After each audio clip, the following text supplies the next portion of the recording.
1. Chapter 1. She squirmed on top of him. Her taut stomach quivered under the tips of his fingers, and he glanced around her to make sure the door was shut. Nervous, she grinned, and he wrapped his hands around her waist. Do I seem like the nervous type? She smiled deeper and moved more, and he forgot for a moment to wonder about the door. Ever since he arrived in Ferraday, John Matthews had double-checked the locks. Triple-checked them sometimes. Every night before he went to sleep, he checked the front and back door, even going into the garage and slipping the tiny metal locks on either side of the tracks to hold it in place. He put a wooden dowel in the slider, and even though he hadn't opened a window in the 6 weeks since he settled in, he checked each of them too. It wasn't paranoia, not exactly. John was just a man who wanted to be safe. And he was, in fact, not a man who played it safe. My husband is at work, she gasped in quick breaths. He won't be home for hours. That's nice. He held and guided and helped where he could. The woman controlling him was named Eva, though Eve might have been more appropriate, he thought. Though in that particular narrative, he would be the one tempting her, so Eva it was. She had auburn hair, which he considered a particular weakness of his, and a body built by yoga and running, which he appreciated. His was made by late night and whiskey, though stress had burned off 20 more pounds in the last 6 weeks. He just didn't have an appetite. He wasn't complaining. Neither was the woman on top of him, as she shivered into a finish and collapsed across his chest. He ignored the tickle of the auburn hair he found so compelling, and buried his nose in the smell of her coconut and lime-scented shampoo as he joined her. Same time next week, she climbed off him and tossed a towel onto his lap. John shrugged up in the chair as she moved around her living room and handed him his clothes. He dressed in each piece as she passed it to him. Worn jeans, button-down shirt, wool socks, and boots. She saved the jacket for last, holding it on the end of her finger as she stood by the door. Look at that, he said as he leaned against the doorframe next to her. I'm all dressed and you're not. He ran his hand down the soft, flat firmness of her belly and bent in for a kiss. She gripped his short beard and pulled him in for a warm, wet one, then shoved him toward the door. Next week, she said, and stepped behind the door as she opened it. John slipped his jacket onto his shoulders and stepped out onto the porch. She slapped him on the bottom fast before she shut the wooden door closed. He heard the deadbolt lock and felt a small surge of satisfaction at the sound of it. The shade was deep on the porch that blocked the afternoon sun, and he adjusted his collar as he stepped into the sunshine and made his way to his old car parked on the street. Brother John, his name caught him by surprise. Leon, John drew up short. A house visit. The crooked-shouldered senior glanced up the walkway to the craftsman-style home John had just left. Counseling, John smiled. The old-fashioned way. Leon stepped past him and kept power walking. That's the sign of a good preacher. John smiled after the departing old man and took a deep breath of warm afternoon air. A good sign. He needed all of those he could get. 2. Chapter 2. You have a problem. No, said Sonny. He looked like Myrtle must have looked 15 years ago if she were a man. The strong family resemblance ran in the line of their jaws, and the strong chins that were prominent in every black and white photo of ancestors moved on to their permanent reward. You don't sound like there was no problem, she said. Her age-spotted hands worked dough on the flat quartz top of the island. She lifted a rolling pin from a drawer and began to roll the flour out in a thick sheet. Her fingers sprinkled flour from a jar onto the dough. Nothing I couldn't handle, Sonny crowed. He shrugged his shoulder and slicked back his long hair from a thinning hairline. Myrtle took a wide-mouthed mason jar and used it as a cutter on the dough, pushing it in and twisting it 16 times. She swiped the thick pads of dough into a round baking dish, covering both sides with a sheen of cooking oil before she nestled them on a baking sheet. How did Junior do? Sonny snorted. What? She finished placing the biscuits on the sheet and placed it in the oven. He ain't cut out for this kind of work, Myrtle. Them too. Junior drawled from the kitchen table where he hunched over his phone. "Look at him," Sonny complained. "He's never off that damn phone." "Was that the trouble?" Myrtle asked. "No," Sonny shook his head. "He just ain't cut out for it."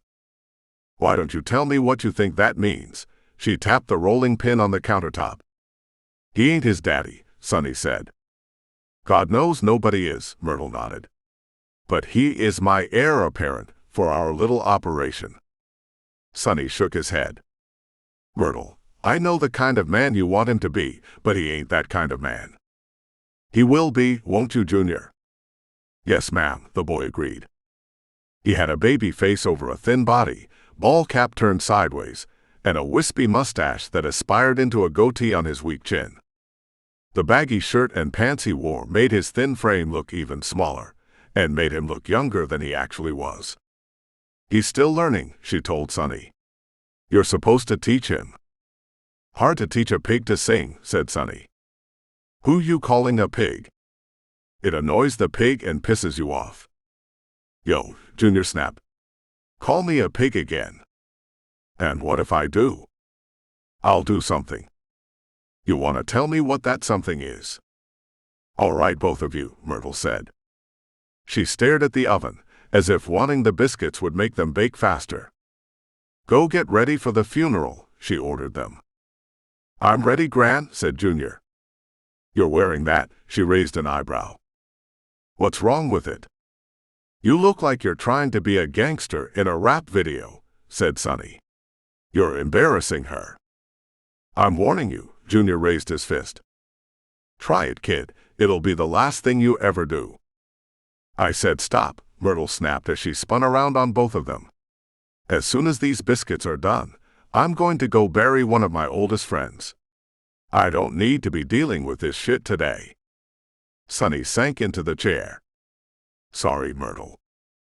"Sorry, Gran." "Now go get changed," she ordered Junior. "I laid out your church clothes on the bed." He slouched out of the chair, shot a look at Sonny, and strutted with a swagger out of the large, oversized kitchen. "God, I miss his daddy," Myrtle sighed after he left. "I know one thing," Sonny said. "He would have never let him dress like that." Myrtle wiped her hands on a dish towel and prepared another sheet of biscuits to switch out with the ones in the oven. The alarm went off and she traded one tray for the other, putting the cooked ones in a wicker basket with a red checkered lining. "You pick your battles, Sonny," she told him. "Best thing a parent can do is pick and choose." 3. Chapter 3. "Did you see my sister this morning?" she asked as he cracked the door open. "I'm in a hurry," he said, and then had to step back as she shoved the door open and stepped into the tiny home next to his church. His church, his house, he suppressed a snicker, still getting used to the idea. "I don't care if you did." Jessica Deering strutted across the living room and hoisted herself up on the bar. The move made the tight trenchcoat shift and move, and John caught a glimpse of nothing but bare skin under the cinched-together lapels. "I've got a funeral to officiate." He closed the door but stood beside it, one hand on the knob. "Did you shower?" "It's a drop-dead deadline," he said, and she giggled. "I didn't mean that, how it sounded." "That's too bad." She grinned and shifted again.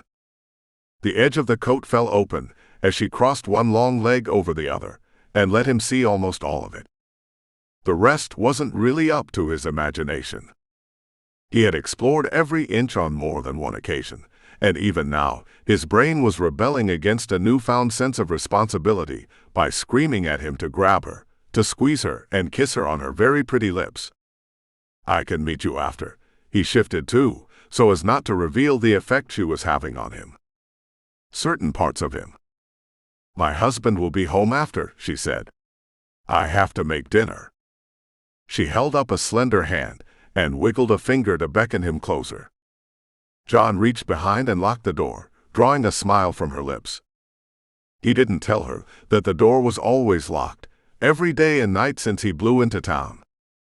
"I can't be late for the funeral," he told her. "Your mouth keeps saying no, but still you're coming closer," she grinned. "We could call it a quickie." She grabbed him by the top of his head as he moved toward her, and steered him south. "If you don't have the time," she said as she directed him, "then I'll have to be the selfish one." John would have told her that going to the funeral was selfish. He liked living on the edge, but hiding out meant keeping a low profile, and avoiding his congregation at the death of one of the church members would put him on a lot of radars. No need to rock the boat, he thought, and then concentrated on the task in front of him. 4. Chapter 4. He tried not to seethe and failed. He could feel the blood pounding in his head, and a quick glance at the rear-view mirror showed him a vein throbbing in his temple, almost to the point of bursting. The skin didn't look right. His cheeks were two flushed shocks of crimson, his eyes had bags under them, sunken into his face, hollow shadows hid the pupils. He knew it. Knew she was doing it. Knowing wasn't proving. But he had proof now. Proof that this son of a bitch was fucking his wife. He gripped the steering wheel. Tight. So tight the skin on his knuckles bled over into white, while his fingers turned a darker shade of red than his cheeks. He had a gun. It was at home, locked in the lockbox in the gun cabinet drawer. Not much, just a .38. A pop gun, really. Just enough to scare a burglar if they decided to do some burgling in his home. His castle. Frank Deering wondered if he fucked her there. In his bed. The bed he paid for. The bed he worked 60 hours a week so she didn't have to go to a job. He was going to ask.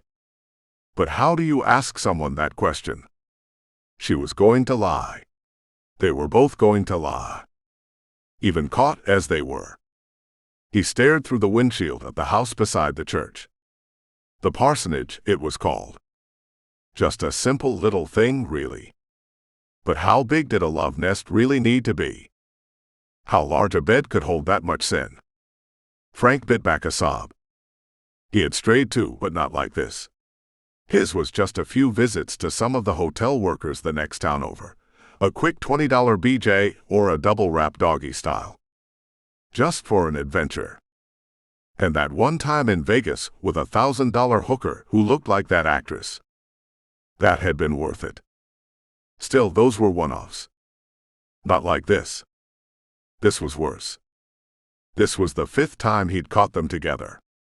The 5th time he'd sat in his car and watched her go into the house in her tight yoga pants and workout clothes. Watched her come out an hour later and go to their house where she would greet him with a smile and dinner and a kiss on the cheek. He was going to tell her. She wasn't the only one. He would tell her that the preacher she was sleeping with 2 other women that he had seen. See how she liked that? He would tell her about the hookers and the crack whores, and tell her he still loved her, and maybe he would forgive her. Or he would shoot Brother John, because that son of a bitch deserved it. He should have known.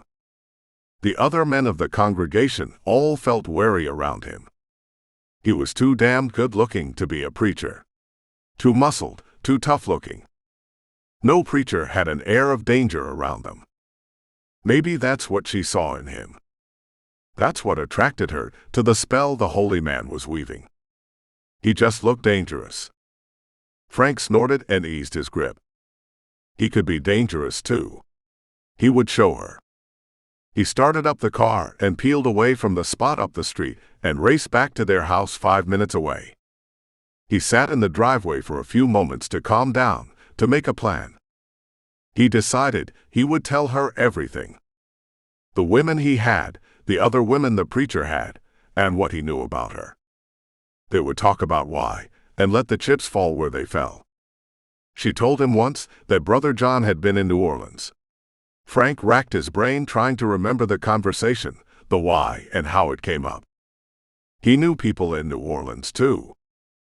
Dangerous people, the kind she liked. Maybe he would reach out to them and see if they knew John Matthews, the new preacher who showed up 2 months ago.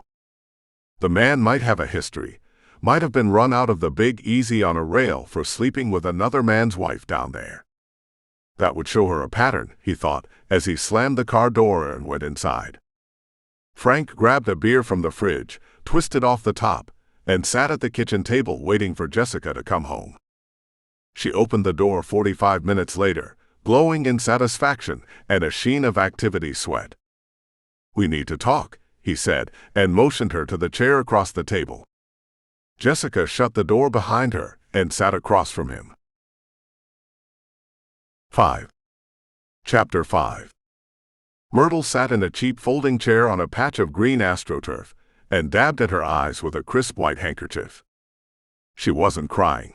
Lord knows she didn't give a rip about the dead man going into the dirt, but there was a pretense to keep up. His wife sat 3 rows up, shoulders heaving in mourning, as the new preacher stood like a deer in the headlights at the head of the grave. As she watched, he unfolded a piece of paper from the pocket of his loose suit and glanced at it. She had to hand it to the man. He wasn't shy about showing off his notes. Myrtle couldn't blame him. Not really. He'd only been in town a few weeks, maybe not quite 2 months yet. Too soon to know everyone, but he should know some of his congregation by now. He was a rugged, good-looking man, with some scars that made him look even tougher. Not the usual look for a preaching man, but she wasn't one to judge those who got the calling. Maybe his rough life led him to the straight and narrow. He began reading from the page, stumbling over the name of the recently deceased, and Myrtle turned her attention away from the fumbling missive about life and all its vagaries.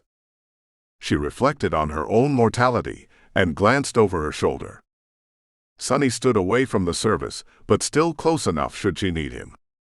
She found some comfort in the presence of her broad-shouldered younger brother, but he was no spring chicken himself. She swiped her dry eyes again and dabbed the end of her nose. Myrtle thought about the future. Specifically, she thought about the man going into the ground, a classmate of hers from high school who had stuck around Ferraday. They had known each other for almost 40 years, went to the same church, ate at the same diner, watched their alma mater football games that were the highlight of 1,000 Friday nights. He wasn't the first friend she had buried, but those her own age were in short supply. A gift of living long, she supposed. One of life's ironies. The longer you lived, the more friends you had to lose. It took a toll on her humanity, she supposed. Or maybe, what didn't kill you made you stronger. And that's what the preacher was reading right now. Ashes to ashes. Dust to dust. Dust in the wind. Did he just quote Kansas? Myrtle quirked her head to one side and checked to see how the folks around her were reacting. But they were too lost in their own thoughts and grief to notice, and the preacher moved on, asking if anyone else wanted to say their final goodbyes. She didn't. Once they were dead and gone, nobody was listening anymore. Living was a time to listen, and she vowed to speak with Sonny on the drive home. They had to talk about the future and what was going to happen. First, she had to deliver the biscuits she made fresh. Since high school, every single funeral she had attended, she had made fresh biscuits. It was part of her reputation around town, and she would be damned if she was going to miss this one. Myrtle stood up, and Sonny moved in next to her, a doting brother, to offer his arm and assist her back to her car. Junior shuffled alongside them, slouching and strutting like one leg had gone bad and he was trying to keep up. She paused for a moment to watch the preacher hurry past 2 couples from church, shooting a smile at the wives and avoiding the stares of the husbands. Interesting, she thought, and slid into the back of her big old car. Very interesting. 6. Chapter 6. You know how fast you were going. I don't answer questions. What the fuck is that supposed to mean? I don't answer questions. The deputy pushed back from the car and put his hand on the butt of his pistol. Sir, step out of the car. I don't answer questions. That wasn't a fucking question, sir. That was a request. You step out of the car. The deputy reached down and lifted his pants leg to show a snub-nosed .38 strapped to his ankle.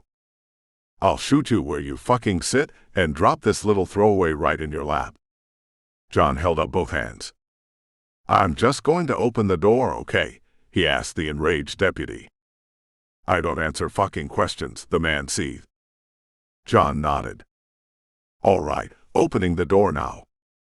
He moved slow, a glacial pace because he did not want to get shot and framed, not on the side of this two-lane country highway in the middle of the night. Sundays after dinner. 7. Chapter 7. Honey, I'm home. Joe Langford ambled through the front door of the small house. He locked the deadbolt behind him, shifted the cardboard container six-pack to the other hand, as he slipped a metal rod bolt into a hole drilled in front of the door so it blocked it. He maneuvered through the living room, around a ratty recliner in front of a giant screen television, and sat the beer on the island that separated the narrow galley kitchen from the rest of the space. The place was immaculate, the furniture old and worn. What little there was of it. A love seat against one wall. The giant TV. The recliner. You would not believe the day I've had. Joe twisted off the top of a beer, took a big swig as he unbuckled his gun belt, and laid it on the vinyl countertop next to the beer. He unbuttoned and untucked his shirt, and moved to the recliner with the bottle, where he kicked back and stared at the dark television. I pulled the new preacher over tonight, he called out and sipped again. Seems like a nice guy. Younger than I expected. You want to go over there and listen to him on Sunday morning? He peeled the label with his thumb. I didn't get much interaction with him, on account of how nervous he seemed. Folks get like that when the police pull them over. What? Ha.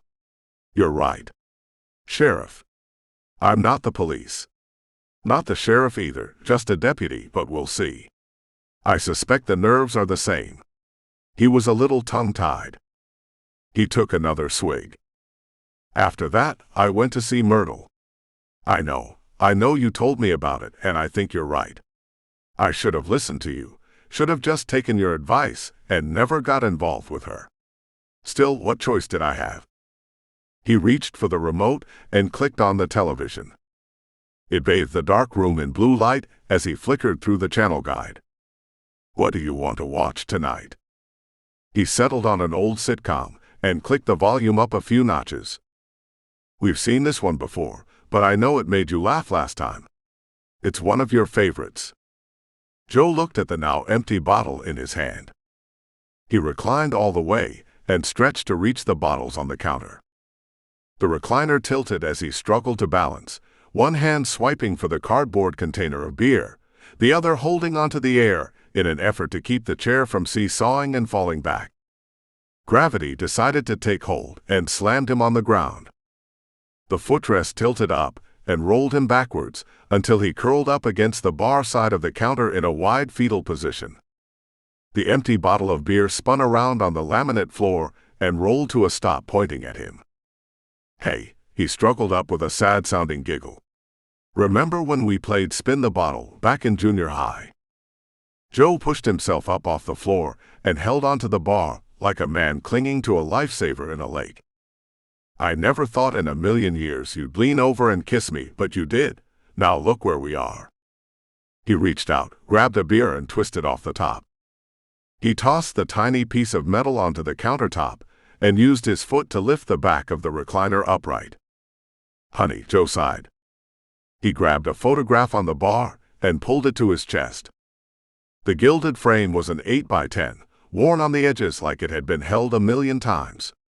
The woman in the picture was young, pretty, and smiling. Her head was tilted to one side, eyes gleaming like she knew a secret and was on the verge of sharing it with him. I miss you, Joe sighed again and leaned forward to kiss the photo. He carried it with him and turned it around to face the television so they could watch the sitcom together. 8. Chapter 8. The big old Buick cruised to the curb on the deserted main street and settled to a stop in front of one of the abandoned buildings. Sonny glanced up and down the empty sidewalk at the buildings and sighed. Ferraday had never been a hub of great commerce, but Main Street was mostly dilapidated and abandoned buildings gone to hell since their original owners died or business moved elsewhere. The price of progress, he supposed. Even their small town hadn't escaped it. Kids grew up and moved on and never moved back. Big city life beckoned, a call to an adventure that mostly ended up looking just like the place they left. People got up, went to work where they spent most of their time, and then came home to families who knew them little better than their coworkers. Work, the great American dream. Along with moving on, and moving past and getting over it, he supposed. He glanced out of the window at the building beside him. Gold-trimmed letters were etched on the thick plate window with bars on it. Savings and loan. Myrtle called it the bank, and he supposed she could call it whatever she liked. She owned the building. Hell, she owned the entire block of buildings, so if he wanted to complain about the eyesore nature of this particular stretch of Maine, he supposed he could take it up with her. Not that he would risk it. She might cut off his cookies. The bank and block were bought when the S&L went belly up in the 80s, and she had made use of it every day since. One building at least. The rest were home to mice and raccoons and maybe ghosts, or the ghost of memories at least. He could remember when Main Street on Sundays was a go-to spot after church on Sunday. Picnics on the grass outside the courthouse. Window shopping for clothes and hunting supplies. Milkshakes and hamburgers and cruising when he got his first car. He saw an old man moving in the window of the bank, shuffling that slow-gaited sway that happened to many men as they passed a certain age. Expiration dates, he snorted as he shifted his large muscular bulk out of the Buick and pretended it didn't creak, pop, and tingle as he did so. The old man ratcheted the lock on the bank door and held it open. "Did I catch you jacking off?" Sonny grinned as the white-haired geriatric held open the thick glass door. "Is it Tuesday?" "Friday." "I only jack off on Tuesdays," the old voice rumbled. "Takes too long to save up the energy." "Spend some of it helping me." Sonny didn't wait for the old man to follow. They grabbed 4 large duffel bags from the trunk of the giant Buick and carried them across the sidewalk. "Lock that." Sonny dropped 2 of the bags behind the long, empty counter. The thick canvas thudded on the tile floor, bouncing the sound off the bare walls. "Ain't my first rodeo." Marco set his bags on the metal desk and used a remote to turn down the volume on a tiny television on the edge of the desktop. He stretched out a cord on a retractable key ring and clicked the door lock shut. "You want some help?" He turned to Sonny. "You know the drill." Sonny opened a door in the back wall and flipped on a switch. Fluorescence flickered to life and lit up a wide, shallow hallway with a thick metal door at the end. Sonny walked to a small panel inset in the wall and keyed in a code. The door opened with a slight thump, like a change in air pressure between the inside and out. He stared into the vault as the light from the hallway bathed the interior. Bricks of cash were stacked from floor to ceiling on 3 of the walls, 6 layers deep of $100 bills. He retrieved 2 of the bags from the guard's desk by the door. "You can turn it up," said Sonny. "The noise doesn't bother me. All I do all damn day long is listen to that damn television. Be nice just to hear something else." Sonny hefted the bags back to the vault. "You could just turn it off, you know," he called over his shoulder as he zipped open the bags and began transferring cash from them into the vault. "Then I'd be stuck here with my thoughts, and that would plain drive me batshit crazy." Sonny finished emptying the 2 bags, then traded them for the 2 on the counter. "You're saying that like it's not already true." "Yeah, well, I was perfectly sane before your sister stuck me in here to watch a locked door 60 hours a week." "You got an offer that pays better?" "Shit no," Marco called down the hall. "And I ain't complaining neither. Don't you tell her I was complaining. I love this damn job." "Who wouldn't?" Sonny finished up and closed the door. "Sit on your duff all day, watch television, and unlock the door once a week to watch real work get done." "That what she tells you?" Marco smirked. "You doing the real work now?" "As close as I'll ever get to doing real work." Sonny stuck 3 bags into one and shuffled the strap over his shoulder. "Tell her I said it was nice to see her at the funeral." Sonny nodded. "Those damn things are getting too frequent," Marco nodded. "Beats the alternative, though. New preacher did okay. He seemed kind of funny to you." I don't pay much attention to preachers, said Sonny. Funny how? Marco shrugged. I don't know. Like he don't know the business end of a Bible. Just a feeling I got. Might be refreshing from some of these fire and brimstone tight asses we grew up with. I don't know, Marco mused. I like a little fire and brimstone mixed in my message. All that does is make you feel guilty for Saturday nights, Sonny tapped on the glass. The old man shuffled up and unlocked the door. She sent you cookies, Sonny told him as he tossed the empty carriers into the back seat and pulled out a plastic cookie tin. Marco cracked the top and fished one out. Sonny sneaked one too before he could close the lid. They stood on the sidewalk and nibbled the delectable as the sun beamed down on the deserted main street. Your sister is a special kind of woman, Marco said as he closed the door, balancing the key in hand with the cookie tin. She's something all right, Sonny waved as he slid behind the wheel and fired up the big engine. Marco locked the door and watched him drive away before cranking up the volume and kicking back in his chair, cookie tin resting on his chest. 9. Chapter 9. You know how it is. Junior puffed on the wet edge of a thick fat blunt and passed it to the skinny man sitting in the seat next to him. You swear it's in there? Lester Holliday took the blunt in his skeletal fingers and sucked on the end of it. Man, what did you put on that shit? Junior leaned his head back against the headrest and stared through the windshield at the bank building on Main Street. The colors outside were wavy, like heat ripples, and he could hear his bloodstream pulsing in stereo, accompanied by a wah-wah sound. He had heard that sound before, on a guitar his grandma bought him for Christmas when he was a kid. It was a blues guitar with pearl inlays and a bar on the end that could wiggle up and down to make the strings go wah-wah. It sounded like that. A little chemistry of my own making. Lester leaned back too and listened to his own blood concert. It's in there. Junior smacked his lips. UNC does a drop-off on Friday, and on Monday, she starts passing it around to all her business to do their thing and bring it back to her clean. How much? Man, I don't know. Millions. In that busted-up old building. Lester pointed with a blunt, realized he still had it, and took another hit before passing it back to Junior. Got a busted-up old security guard.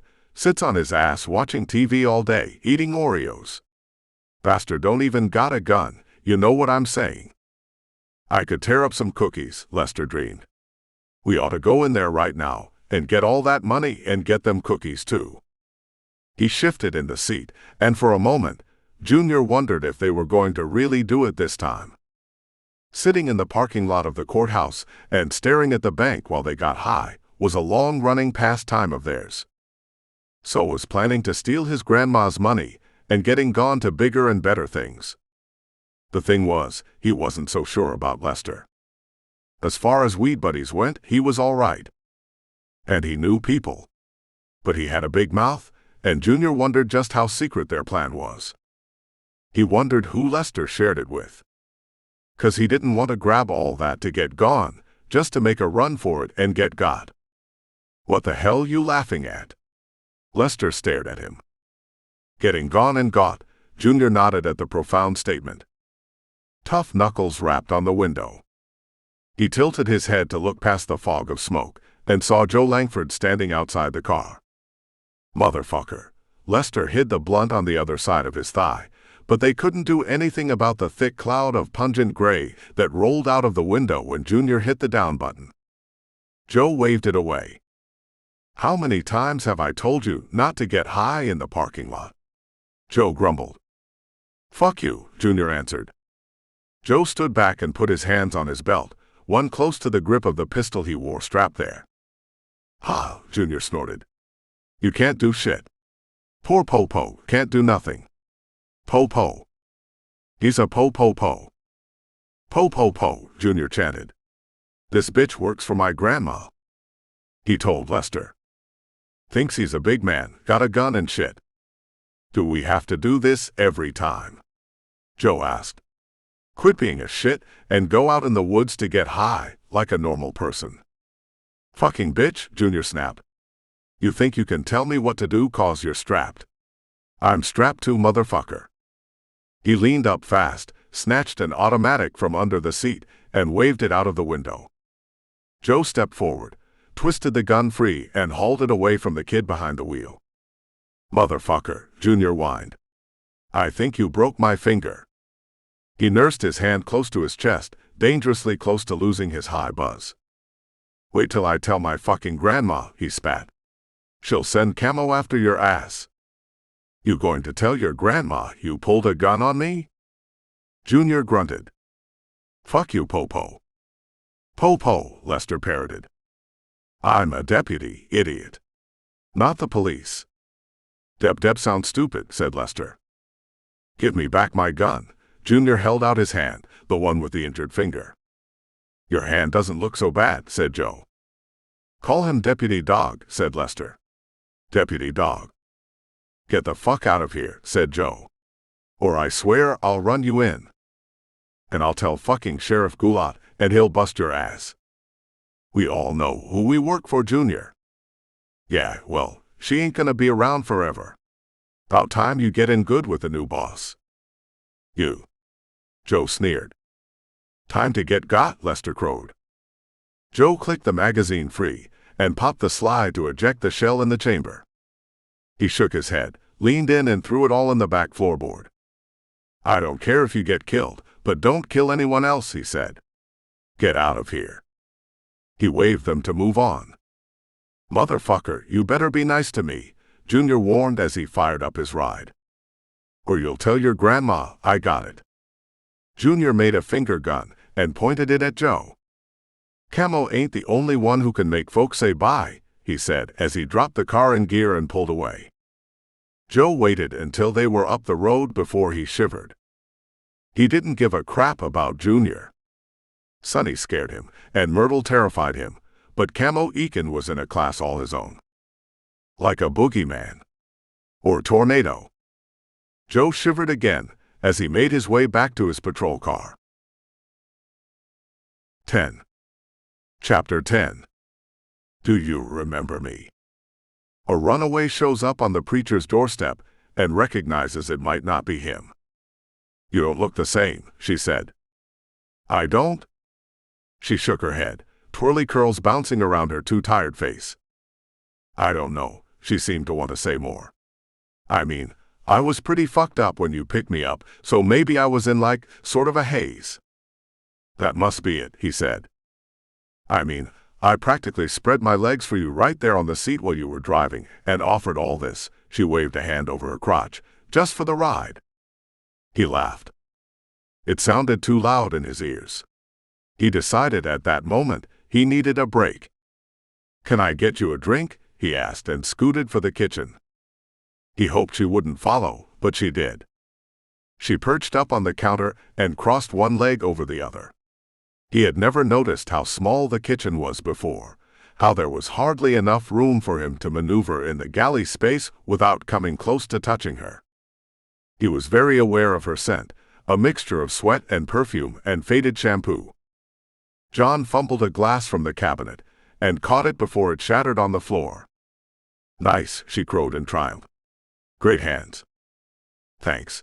He stuffed a few cubes of ice from the freezer into the glass and splashed iced tea on top of it. He leaned against the counter next to her to take a sip, and she scooted closer, took the glass from his hand. He watched her take 2 long gulps. Since you didn't make me one, she passed the glass back. Oh, he grunted. Sorry. Don't worry, she said. I don't got cooties. John tipped the glass up and wet his lips. Aren't you going to ask me what I'm doing here? What are you doing here? You invited me, she grinned. I did. Yeah, remember. You let me out at that truck stop, gave me a Bible, and told me if I ever needed a place to get away and get clean and get right, you would help me. That sounds like me. So here I am. For help. She nodded. The thin mini-skirt rode up higher, and he could see the lacy pink hint of her underwear peeking out where her legs crossed and made a versus shape in the flesh. He took a bigger swig of iced tea. What kind of help? He grunted. I don't know, she confessed. I thought you would, know what I needed. I mean, I'm clean right now. Clean for almost a week. And I'm thinking clear. At least, I think I am. That's good. Yeah, I was about to blow this trucker, and he pulled out this little grubworm from his dirty pants. Man, that fucker must have been driving for days. It smelled like weeks since he had a shower, and I had, what do you call those things, the moments of clarity? Epiphanies. Yeah, she snapped her finger. I had one of those. I was like, I'm about to put that little bitty thing in my mouth, that nasty stinking little thing for $20, just to get high so I can do it all over again in a couple of hours. That was your realization? He drained the glass and refilled it. This time, he passed it all the way to her and let her have it. She took a sip. Yeah, I'm like, this just didn't seem like it was worth it. Then I remembered you, and everything you said. She studied him a moment. How you prayed for me. Ain't nobody prayed for me since my grandma died. And I started crying up in the cab of that Peterbilt. You should have seen the look on that dirty trucker's face. I bet. I told him, you couldn't pay me $100 to put that gross little pecker in my mouth. What did he do? Did he hurt you? Nah. She slid off the counter, and he felt like she was way too close to him in the tiny space. He could feel the heat coming off her body, or maybe it was the flush of his own skin that made the kitchen feel hot all of a sudden. He paid me $120 and gave me a ride to your place. You mind if I take a shower? 11. Chapter 11. He gave her one of his t-shirts to sleep in, then offered up his bed. Where are you going to sleep? She sounded like she expected him to climb in beside her. On the couch. For real? He tilted his head to one side and smiled. Get some rest, he said, and ushered her into his room, and tried not to think about what she was wearing under his shirt. Nothing. She was wearing nothing under there. He sighed and walked back into the living room. The threadbare couch waited for him. Second-hand furniture left over from a church garage sale. It was lumpy with flat cushions, a few unidentified stains covering the worn fabric on the arms. It would be uncomfortable, better used as a medieval torture device, he decided, as he lay down with one of the pillows from the bed and a sheet. He listened to the silence coming from the bedroom. She seemed to have bought him as the preacher, unable to recognize him from her drug-induced haze. That was a good thing. He'd let her sleep in late, and they could figure out next steps in the morning. He couldn't remember if churches handled stuff like this, or if there was a step-by-step plan for dealing with runaways. Rehab, he imagined.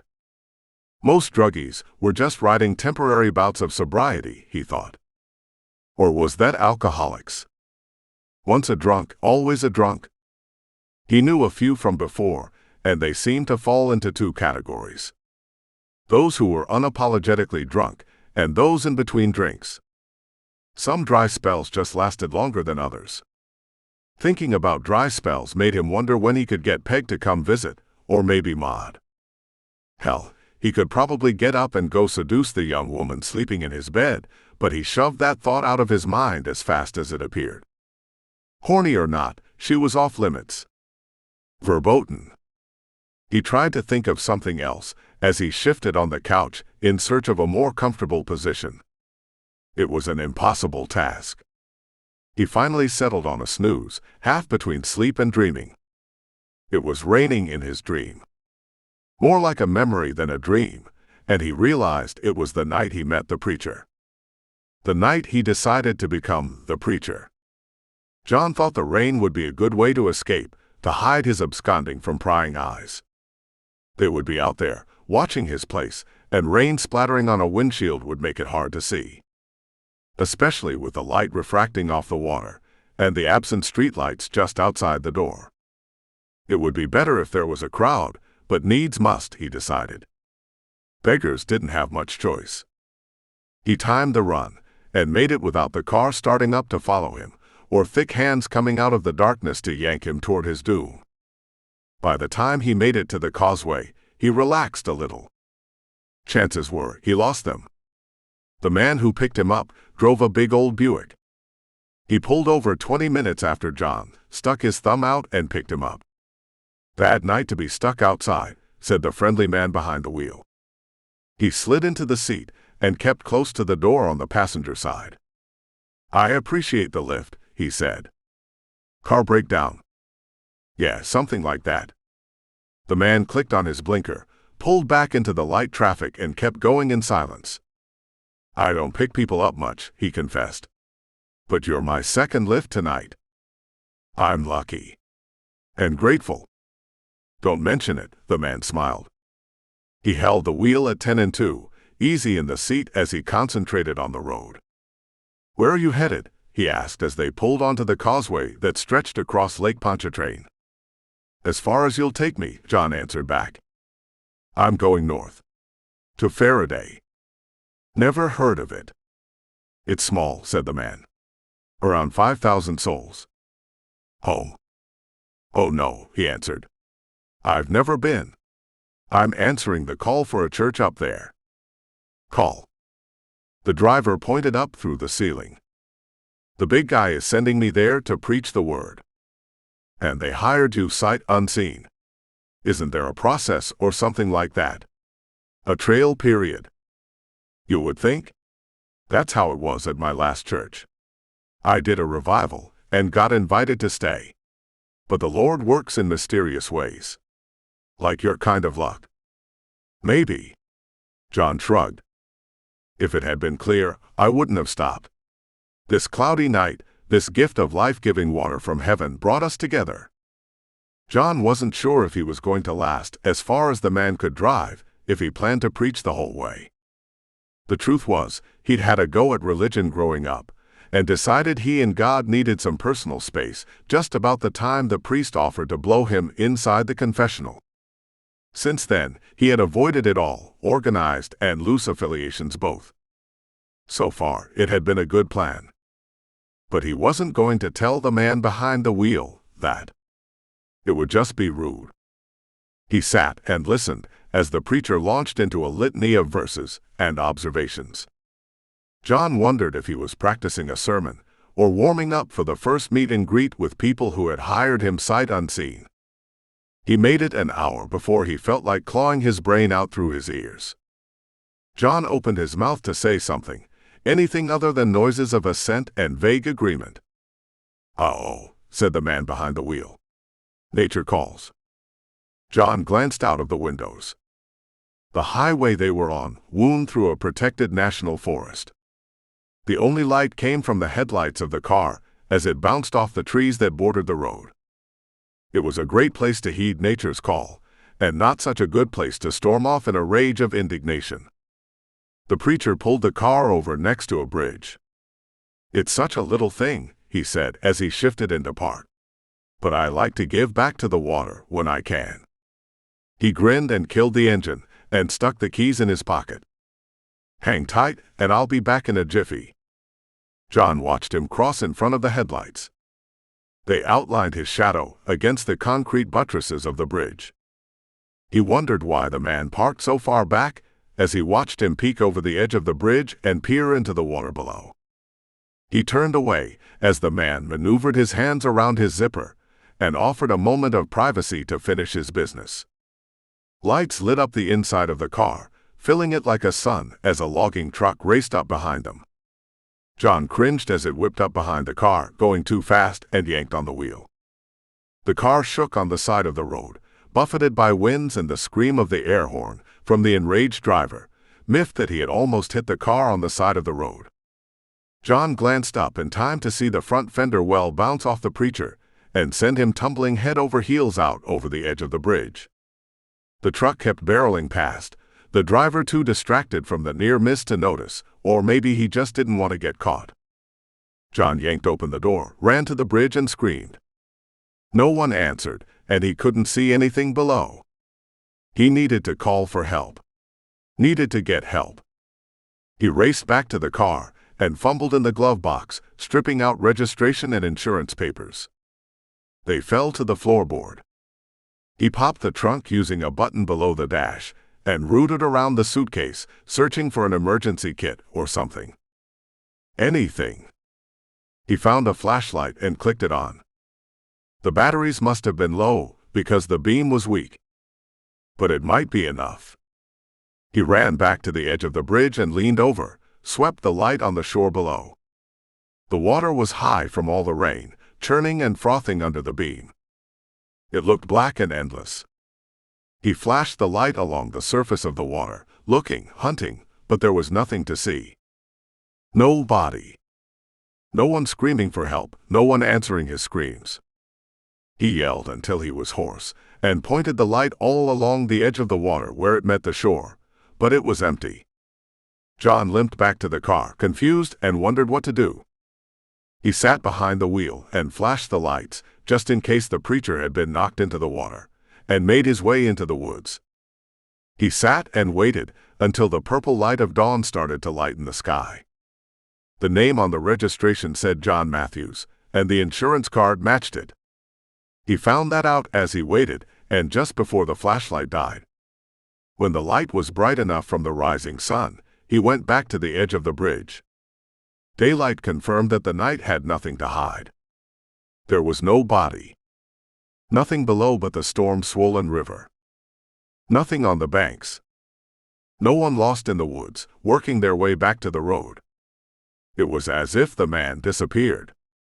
No body, no crime, he thought, as he returned to the car once again.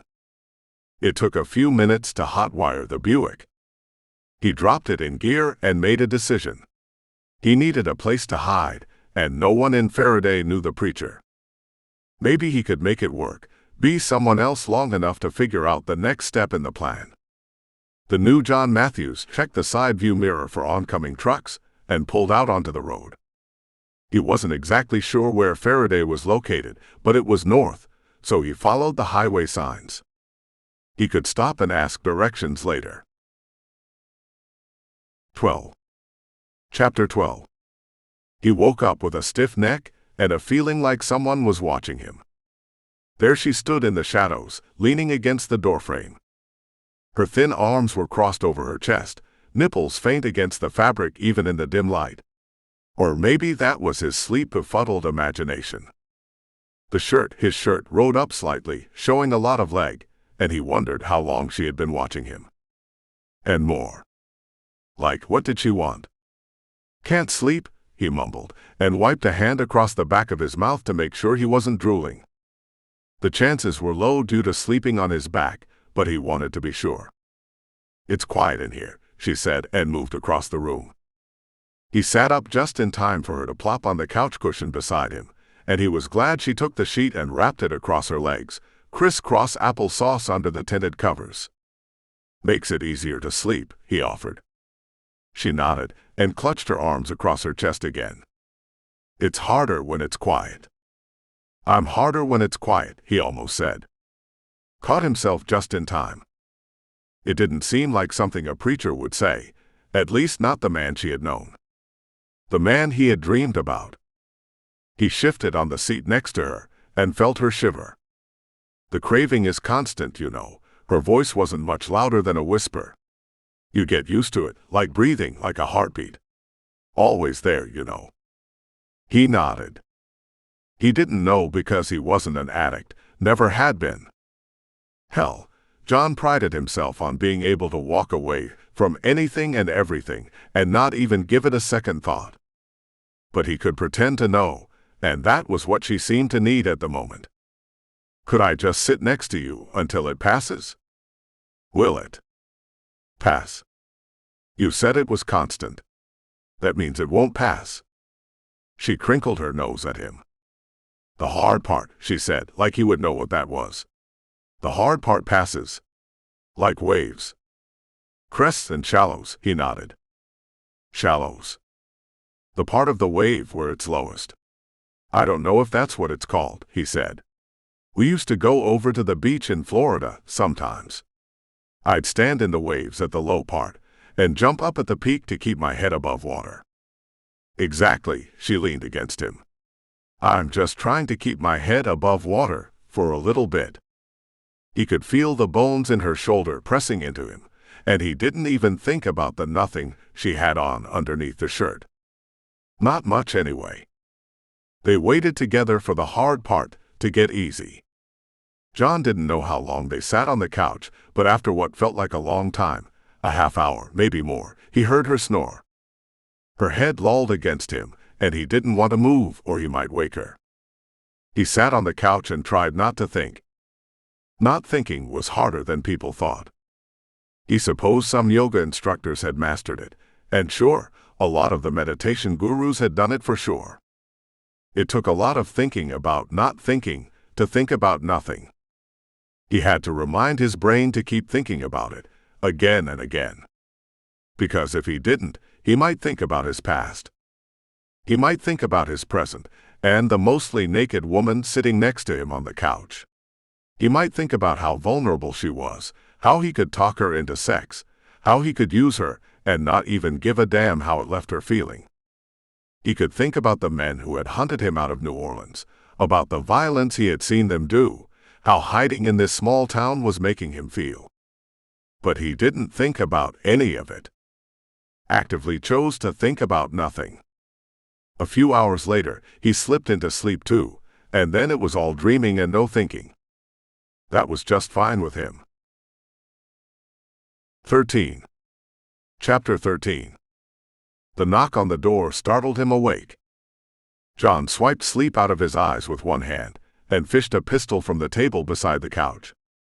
Nikki scooted closer to him, wearing one of his t-shirts and panties. At least he hoped she had panties on, as she threw herself into his bed and hid under the covers. "Who is that?" she squeaked. He hopped off the couch, grateful for the shorts he wore to sleep. "I don't know," he whispered as her big eyes locked on the pistol. "You're worried." "Always." He crept into the hall as the knock came again, louder this time. More insistent. "Who is it?" he called through the door. "Open up," a voice answered back. "I know you're in there." What would the neighbors think, he wondered as he ran. In his mind. It was impossible to say it aloud. First, there was no one to listen to him, not while he was running barefoot through the backyards of the people who attended his church. If any of them were looking through their back windows, they would see him in all of his birthday-suited glory, one hand covering the jewels de familia, the other pumping for all he was worth.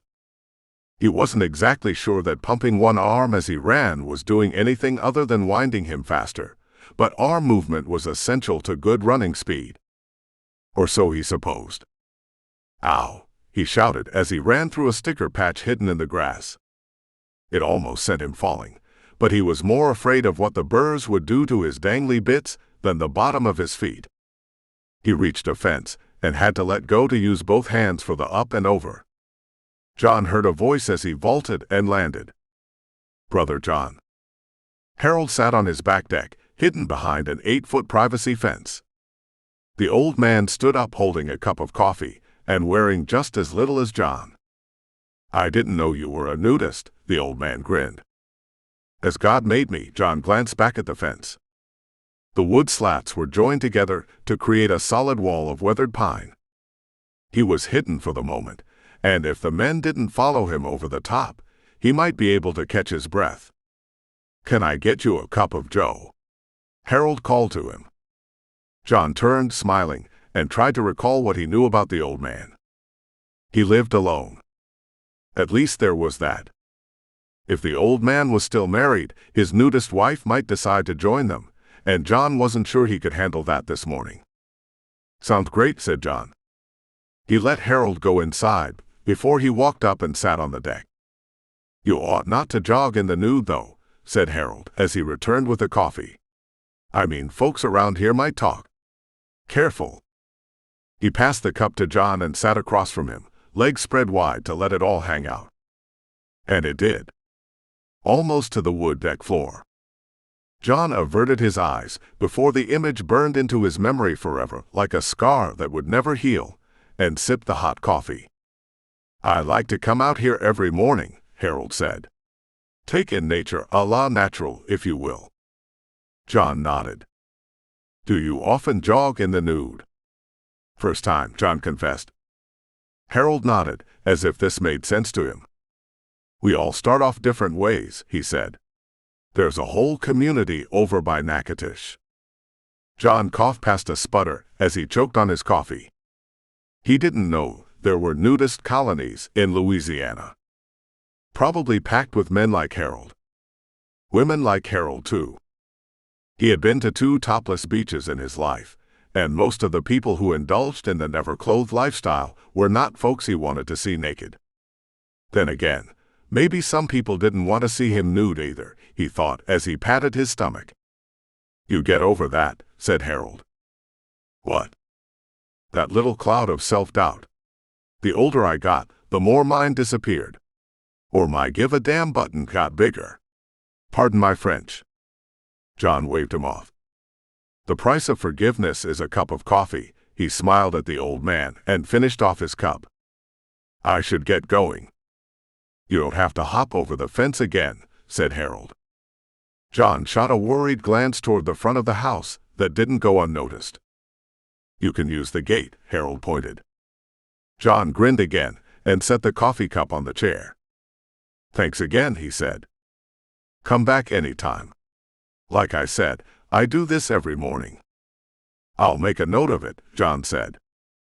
He moved to the fence, cracked it open, and checked the road on the far side of the yard to make sure it was clear. He gave a small wave to Harold and closed the gate behind him. 14. Chapter 14. We need to talk. Nicky stood in the kitchen doorway as John sneaked through the back door. Hey, he spun around and forgot to hide the fact that he was still unclothed. She was still dressed in his t-shirt, knotted now at the waist, so it looked more fashionable and somehow less slept in. It covered faded blue jeans, the knees threadbare and white, and topped with a raspberry beret. John almost mentioned the song, but wasn't sure if she would get the reference. I've seen it before. She eyed him up and down as he hastened to cover up his private bits. Not mine. He scooted past her and did a double take into the living room. It was empty. Are they in the house? He remembered to whisper. Those goons. No way, she said. He snuck a look into the bedroom anyway, and relaxed a little when he saw it was empty, then remembered his state of clothing. He tried to ignore her as she watched him dress in jeans and boots and buttoned up a shirt. Are you going to answer my question? I didn't hear a question. She pointed in the direction of the front door. Those muscleheads, she scoffed. What are they doing looking for you? What? They're not looking for me. Of course they're not. She crossed her arms over her chest in a gesture he was becoming familiar with. She did it when she was nervous or uncomfortable, and he supposed having this conversation with a man she considered a pastor was making her feel uneasy. Hell, he felt uneasy too. How had Martha's goons found him? There was no way they could track him. No one had seen him get in the car with the Reverend John Matthews. Had they? He paced the room from dresser to closet, trying to decide what to do next. Should he pack? Should he run? Where else could he hide? No one knew that he was John Matthews now. Did they? Look, said Nicky. I've seen a lot of shit out there. I bet you have. I have. I've seen guys like that, and what they do, and the kind of people they work for, and if they're after you. They're not after me, he said. She uncrossed her arms and stopped him in the middle of pacing the room. If guys like that are after you, then I want to help. She looked up at him, her eyes large on her thin face, her thin fingers gripping the meat of his upper arm tight. Nicky looked innocent and hopeful and desperate even. He could see she was scared, see that she was still fighting too, that craving she said never went away. Something like this could push her back in that direction. Push her away from the fight and into the sweet oblivion of whatever narcotic escape she wanted to make. All it would take is for him to run. Just go. Disappear. He didn't owe her anything. He didn't owe anyone in this town anything. There would just be absent one preacher, and as far as he figured, the world could use a few less men of the cloth. She watched him fight it and still held her grip. Watched the indecision race across his face, watched the fear and loathing and the jackrabbit twitch of a man about to bolt for some safe warren. Then he took a breath. And another. She breathed in with him. Breathed out. Okay, he said for both of them. Okay, she answered back. Now what do we do? We eat, he said. She took a step back, and when he didn't run for the front door, took another to put some space between them. Eat. It's hard to think on an empty stomach, he told her. And besides, I know a place. Is that a good idea? Lots of regulars say it is. I mean, with them looking for you. He nodded. Lots of witnesses if they found him there. But he didn't say that. Instead, he offered his arm and collected his keys from a bowl on the stand by the door before he checked the road. When it was clear, he led Nikki to the car and pulled out into the road. 15. Chapter 15. John sat so he could look through the window. It's more like a cafe than a diner, Nikki said as she glanced around. He could tell she was nervous with her back to the door, but she wasn't the one being hunted by a couple of leg-breaking goons. He had picked the last booth on the front wall, so he could see through the window. The glass stopped about halfway next to the seat, which gave him the chance to hide behind the wall if he did happen to see someone.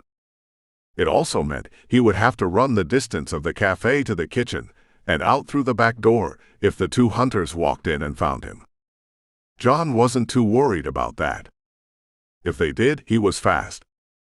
Maybe not as fast as they were, though if he put money on it, he suspected he was. No, it was the obstacle course. He had a straight shot to the opening to the cook space in the back, and the door that led to an alley. They would have to cross a couple of four-top wooden tables, and John planned to tip and dump as many of them as he could to block the way, should he find himself hoofing it. He hoped he wouldn't have to. This little town had made a good hidey hole for a while, and he wanted to stretch it out. Even the appearance of an erstwhile hitchhiker hadn't thrown him too far off his game. Not yet. Who's your friend? He glanced up and shared a secret smile with Flo as she dropped two thick ceramic coffee mugs onto the varnished tabletop and poured coffee. This is Nikki. Flo gave the young girl an obvious up-and-down look, then smiled. John thought it looked a little fake, but serving people all morning and through lunch had to take its toll, so maybe it was just her normal way of smiling while she was at work. 16. Chapter 16. Do you see that? See what? Myrtle twisted in the seat of her sparkling Buick and glared at the two men hunched in the sedan, parked in the parking lot of the Dollar General store. Those. I see them. Were you looking? She snarled. Grandma, Junior sighed and shifted in the seat. Pull the seat up so you're not laying down, she told him. And turn that noise down. It's rap, Grandma, he said in a voice youth reserved for the elderly. It's a bunch of damn noise if I say it's noise. Can't make out a word they're whining. Junior had to pull himself up by the steering wheel. The driver's seat was laid so far back. And sit up, she scolded. He reached over and hit the power button, and the electric motor whined as the seat buzzed back into close to an upright position. Pull over here, she pointed at the dairy bar drive-in. You want a milkshake? Junior did as he was instructed. No, I don't want a fucking milkshake. Turn around, back in. He waited for her to explain, but the stern set to her withered visage told him he would do better arguing with the statue of George Ferraday in front of the courthouse. At least then, he might stand a chance of winning the argument. Junior rolled the big old land yacht around and faced it toward the road. He glanced over his shoulder at the menu above the walk-up window. The red letters were easy to make out from this distance, pegged into a whiteboard.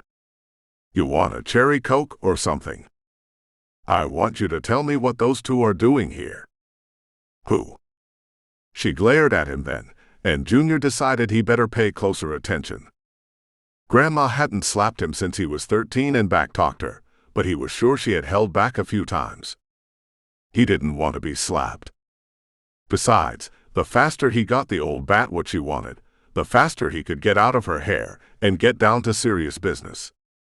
What she wanted was two guys sitting in a parking lot. He peered through the driver's side window and found them. The big linebacker-looking dudes. What do they want?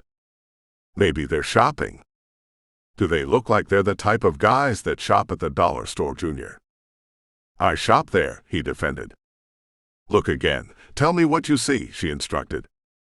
Myrtle set her purse in her lap and put her hand inside. Junior gulped a swallow and wished he could go get a cherry Coke himself. There was a big old .45 inside that purse, and he suddenly felt very thirsty. Like I said, they're two big dudes. Greaseback hair. Nice ride. Could use some rims. Not what you see, Junior, she sighed. You said, what do I see? I can see what they look like. Then why did you ask me? She fumbled in her purse and he flinched. That made her smile. I'm not going to shoot you, grandson, she snorted and pulled out a burner flip phone. I know that, he tried to sound tough. She pressed a button on the phone. Come to the dairy bar. She closed it and slipped it back into her purse. Sonny's coming, she told Junior. How long he gonna be? Myrtle didn't take her eyes off the men in the parking lot up the street. You got somewhere you need to be. Junior gulped again. He did have someplace he was supposed to be, but there was no way in hell he was going to tell Myrtle that information. No, ma'am. I just wondered if we had time to get a drink. She smiled at him again, and this time it touched her eyes, reminded him of the way she used to look at him 10 years ago or so. Myrtle rooted around in her purse again and pulled out a tiny billfold. She slipped him a couple of $1 bills and patted his hand. Good thinking, she said. In case they're watching. He took the bills and leaned over to kiss her on the cheek. Thanks, Grandma. Get one for me too, she told him and turned her eyes back to the two goons up the street. 17. Chapter 17. Russian. What the hell are Russians doing up here? Myrtle took a sip of her large cherry Coke and didn't turn around to look at her younger brother in the back seat of the Buick. Driving through. They ain't driving, said Junior. He slurped his drink, warbling and slurping the last bits of liquid trapped in the ice in a long drawn-out pull that turned annoying after the first 15 seconds. Get another one, Sonny advised. Man, I ain't done with this one yet. He means moving through town, Junior, Myrtle explained. But Junior's right. Why are they stopped and just sitting there? Sonny glanced up and down the road. This is the main drag, he surmised. If we were waiting for someone, we could park on this road and eventually everyone in town drives by. Who they waiting on? Junior asked. He grinned at his grandma, hoping she would give him another compliment his great-uncle could hear. It would annoy him, which he liked, and it would also make him feel good, which he liked even more. Myrtle studied the two men longer.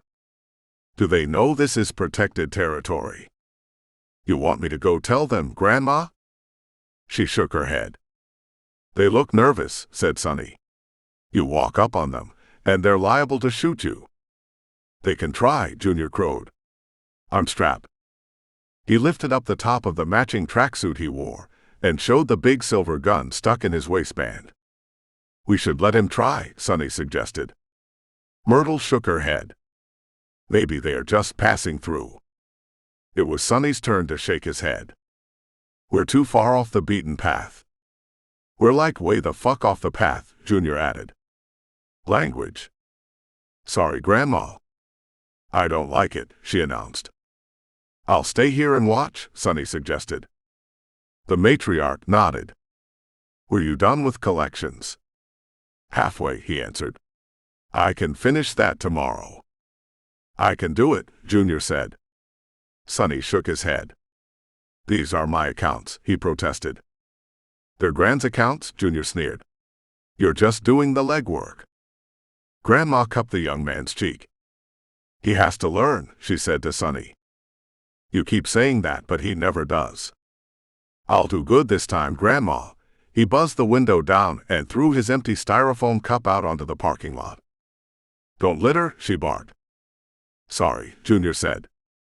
He opened the door and got out, but the cup had rolled under the Buick. He had to shimmy underneath to retrieve it. Myrtle watched the two goons, Russians or whoever they were, noticed Junior and all the movement as he crawled and worked his way under her car. "See," said Sonny. He shifted back into the seat so it would be harder to make out his features in the shadows of the interior. "It's my fault," said Myrtle. "I should have just left it." Junior held up the cup to show her and brushed off the front of his tracksuit as he walked it over to the trash can and made a show of throwing it away. "I bet they can hear him jingle from here," said Sonny. "The jewelry is his style," said Grandma as the boy settled back behind the wheel. "You're just jealous of my bling," said Junior. "Yeah, that's it." Sonny opened the back door and moved to his own car parked several spaces away. It was backed in as well, a simple plain sedan that looked like 100 other cars in the small town. "Drive, Junior," Myrtle instructed. He fired up the massive land yacht and rolled out onto the street without further instruction. 18. Chapter 18. The head he was looking at would look great mounted on the wall next to the 12-point buck that was the centerpiece of his collection. He took a breath and adjusted his scope, blinked away a mote of dust that threatened to blur his vision. So far, the prey wasn't moving. It felt safe. There was no reason it shouldn't. He was almost 1,000 yards away. No way to scent him or sense him. Camo Eakin took another breath and waited. He had the shot. He could take it right now, but it wasn't the right time. Not yet. That was his gift. Knowing when to take the right shot. He had a whole room in his home, full of stuffed deer heads, 2 bears, a mountain lion, and elk. There were dozens of ducks, a wildcat, a rabbit, a squirrel. He had hunted and killed just about every kind of animal, and kept trophies of almost every kind. His wife had once joked that he was the Noah of hunting, working to fill an ark of stuffed and mounted trophies. He had laughed, but she was wrong. Except for deer, he only wanted one of each kind. The phone in his pocket vibrated, and his prey lifted his head. Camo squeezed the trigger, and the man's head exploded in a fine spray of pink mist. He leaned forward and plopped into the swimming pool, red liquid spreading in a cloud in the chlorinated blue water. Camo fished out the silent phone before it could buzz again. "Yeah. Are you in town?" "I did that thing you asked me to do," he said. "Is it done?" "Just now." "Good work," said Myrtle. "I've got 2 visitors up here I may need your help with." "It's a 2-hour drive back," he told her. "That's fine. I don't know why they're visiting. My son has a ball game tonight." "I know that," she said. "I'll be there." "You want your friends to stop visiting before the game?" "I just want to know why they're here." "I don't really ask questions." "Sonny's going to ask." "I just want you around." "I'll be around," he said as he shifted up to his knees from a prone position. "I don't miss his games." "I know you don't. That's what makes you such a good daddy. Come find me and I'll buy you a popcorn." "See you tonight." He folded the flip phone closed and slipped it back into the large camouflage coveralls he wore. He slipped the rifle strap over his shoulder and rolled up the blanket he had been laying on, tied it over the other shoulder, and walked back to his truck. It was parked several hundred yards on an old logging trail. Camo Eakin loved walking in the woods. He had ever since he was a boy and first learned to hunt. Hell, he surmised. He had a bottle in one hand and a .22 in the other. Growing up, he was so good at it. Hunting. Shooting. Killing. The truck was a beat-up crew cab 250 with an extra long bed. He unlocked the dingy toolbox and laid the rifle in a foam cutout slot before he locked the lid again. It took another moment to slip out of the coveralls and fold them into the floorboard of the back seat, and he was on his way. The truck was battered, scratched from tree limbs and rocks, and a dozen years rolling through woods just like this one on tight trails, but the engine was well maintained and as strong as a team of ox. He was on a 2-lane blacktop in 20 minutes, and watched as 2 county sheriff cars raced past him, going in the opposite direction. Headed toward a rich man's home, he bet. Headed toward a dead man in a pool. 19. Chapter 19. He pulled into the parking lot and parked on the last row, backing into a space far away from other cars. Camo sat for a moment and listened to the crowd through the window. The marching band played, and he could hear the faint cheers of the pep squad.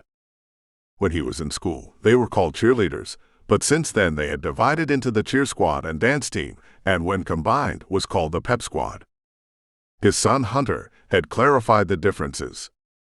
Thoughts of his boy brought a smile to his face, and he felt a swell of pride in his chest. Hunter Eakin, starting quarterback for the Ferraday Wildcats. He had already been awarded a full ride to LSU, based on athletics, but the boy was smart too and had an academic backup. Best thing he had ever done, thought Camo, as he stepped out of the truck and double-checked the lock on the toolbox in the back. He marched toward the entrance and bought his ticket from the little booth next to the gate.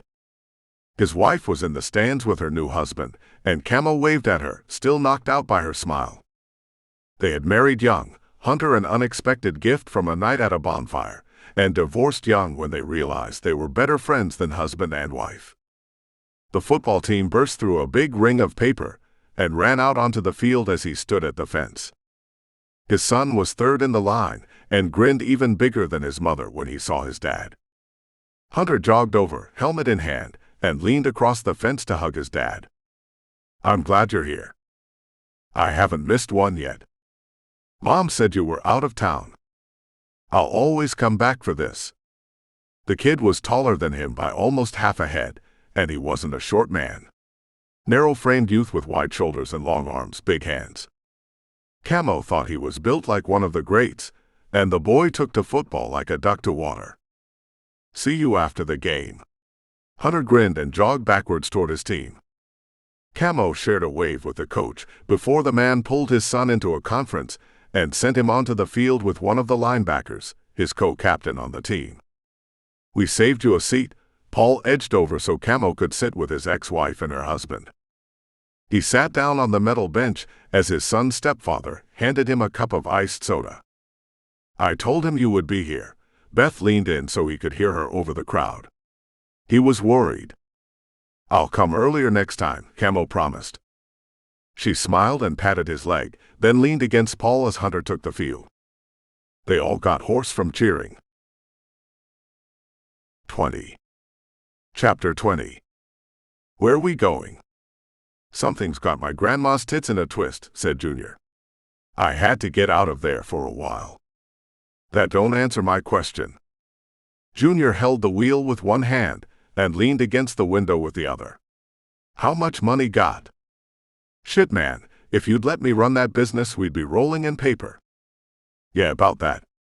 I've been thinking about it. You know what I'm saying?" "What you been thinking, though?" Lester asked. "Well, you know, there are things to consider." "Should we consider them with a 40 and some recreational mind expansion?" "And some pussy," said Junior. "I ain't been with a woman in a week." "Shit, man, more like a month, but I know how you feel." "Yeah," said Junior. "That sounds like an agenda right there. Business. A little relaxation. And then we get down to business, you know what I'm saying." He wheeled the big car into the parking lot of the food giant and cranked it into park. "You got enough for some chips, too?" Lester asked, eyes wide. "'Cause I'm thinking we might need a little energy for all that energy we gonna be using up later." "Relax, brother man, I got you." Junior came back a few minutes later with a 12-pack of beer and let Lester pass them out. "You forgot the chips." "What's that expression? You know what I'm saying?" "You have little faith." He pointed through the windshield as two giggling young girls came skipping across the parking lot, swinging a bag of chips. "They're a little young," Lester sounded scared. "Old enough to bleed, old enough for me." Junior reached back and creaked open the back door. "But we're just giving a ride in exchange for directions." The two girls slid into the back seat. The taller one held out the bag of chips. "These for you." Lester reached for them, but she yanked them back before he could grab them. "Ah." She wiggled a finger in admonishment. "Trade." "What the fuck?" Junior fished out 2 beers from the 12-pack and passed them over the seat. The tall girl took the cans out his hand and gave him the chips, which he handed to Lester. "Directions to what?" Lester popped the bag and started shoveling crunchy bits of chip into his mouth. "The party," the girls said together. "We're going to a party." Lester stared at Junior. "No one said our agenda had to be in any order," he said as he drove out of the parking lot. 21. Chapter 21. "What did you do?" "Nothing." He squirmed in his seat. Nikki watched him for a moment, her world-weary eyes full of scorn. "Look, man, I know these guys."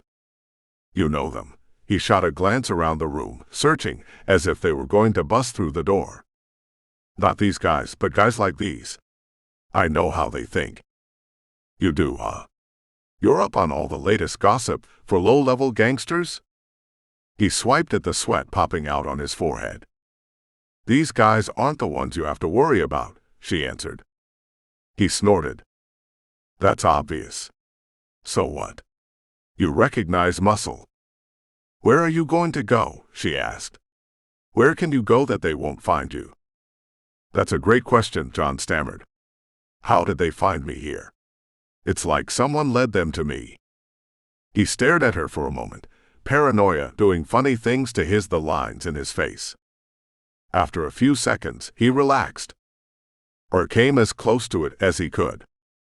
Relaxation was a distant destination from where he currently was, but he stopped squirming as much. There was no way she could have ratted him out, because she didn't know who he really was. No one did. Except Jessica. And she wouldn't tell on him, would she? She said she loved him. He responded with more of the sweet, sweet love she wasn't getting at home, attention and affection, and that was just as good as saying "I love you" back to her. Right. Besides, Jessica wouldn't know who to contact in New Orleans. What would she say? "Hey, there's a guy up here acting like a preacher, and I think he stole $1 million from you guys." Whoever answered that call would laugh their asses off. If they even took the call in the first place. There were layers in society, and small-town soccer moms in Ferraday, Louisiana, did not move on the same level as Ukrainian gangsters in New Orleans. They didn't even know the same people. "I'm just scared," he confessed. Nikki nodded in understanding. "I can't say I blame you. Like I said, I know guys like this, and this one time, I watched them drill through a guy's kneecap. The drill bit got stuck in the bone and twisted the leg right off." She demonstrated with a twirl of her finger. John tried not to throw up. "I've got to get out of here," he said, and swarmed toward the door. "Was it something I said?" she called after him. He made it to the door without leaving a trail of breakfast on the floor, and almost ripped the screen off the hinges when he kicked it open. John half stumbled, half fell onto the plank deck across the front of the house, and right into the arms of Bogdan. The big man grinned, gold tooth catching a hint of sunlight and flashing it back at John.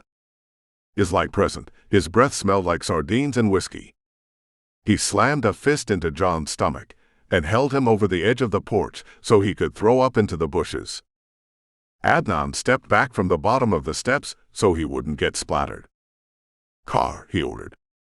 Bogdan yanked John up by the coat and dragged him toward the back seat of the car. Adnan opened the door, and the big giant slid onto the seat beside John, clamped an arm around his shoulder and snugged him down into the seat. Adnan closed the door behind them as he got behind the wheel, started the car up and pulled away from the parsonage. "You make me run," Bogdan growled and cuffed John on the head. "I do not like run." He does not like run, Adnan agreed. Guys, we can work this out, John murmured. Bogdan slapped him again, harder this time. It sent the side of his head slamming into the back window, and the glass cracked. Son of bitch, Adnan bent around and gave an awkward punch in John's direction. You pay for that. Bogdan grabbed him by the collar and shoved him forward so the driver could hit him again. It split the skin over his eyebrow open, and blood leaked down his face. Pay, Bogdan agreed as Adnan brought the car back under control. No speed. No speed, Adnan answered back and lifted his foot off the gas pedal to make sure he didn't go over the posted speed limit in his current state of anger. Where is money? Adnan glanced into the rear view mirror. What money? John nursed the side of his head with one hand and the cut on his forehead with the back of the other. Bogdan slammed a fist into his kidney. John was glad it wasn't a full punch, just a short jab due to their close position in the back seat.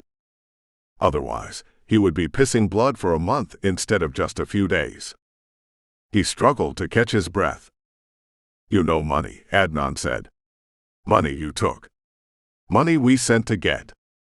I don't have it, said John. Bogdan punched him again, harder this time. Before John could wince in a new breath, the big man sent a second punch into his ear that rocked his head against the window again. This time the glass gave way and shattered. It left him with fresh cuts on the side of his head and more blood leaking down his face. Damn man, Adnan screamed. It's not my fault, Bogdan shouted back.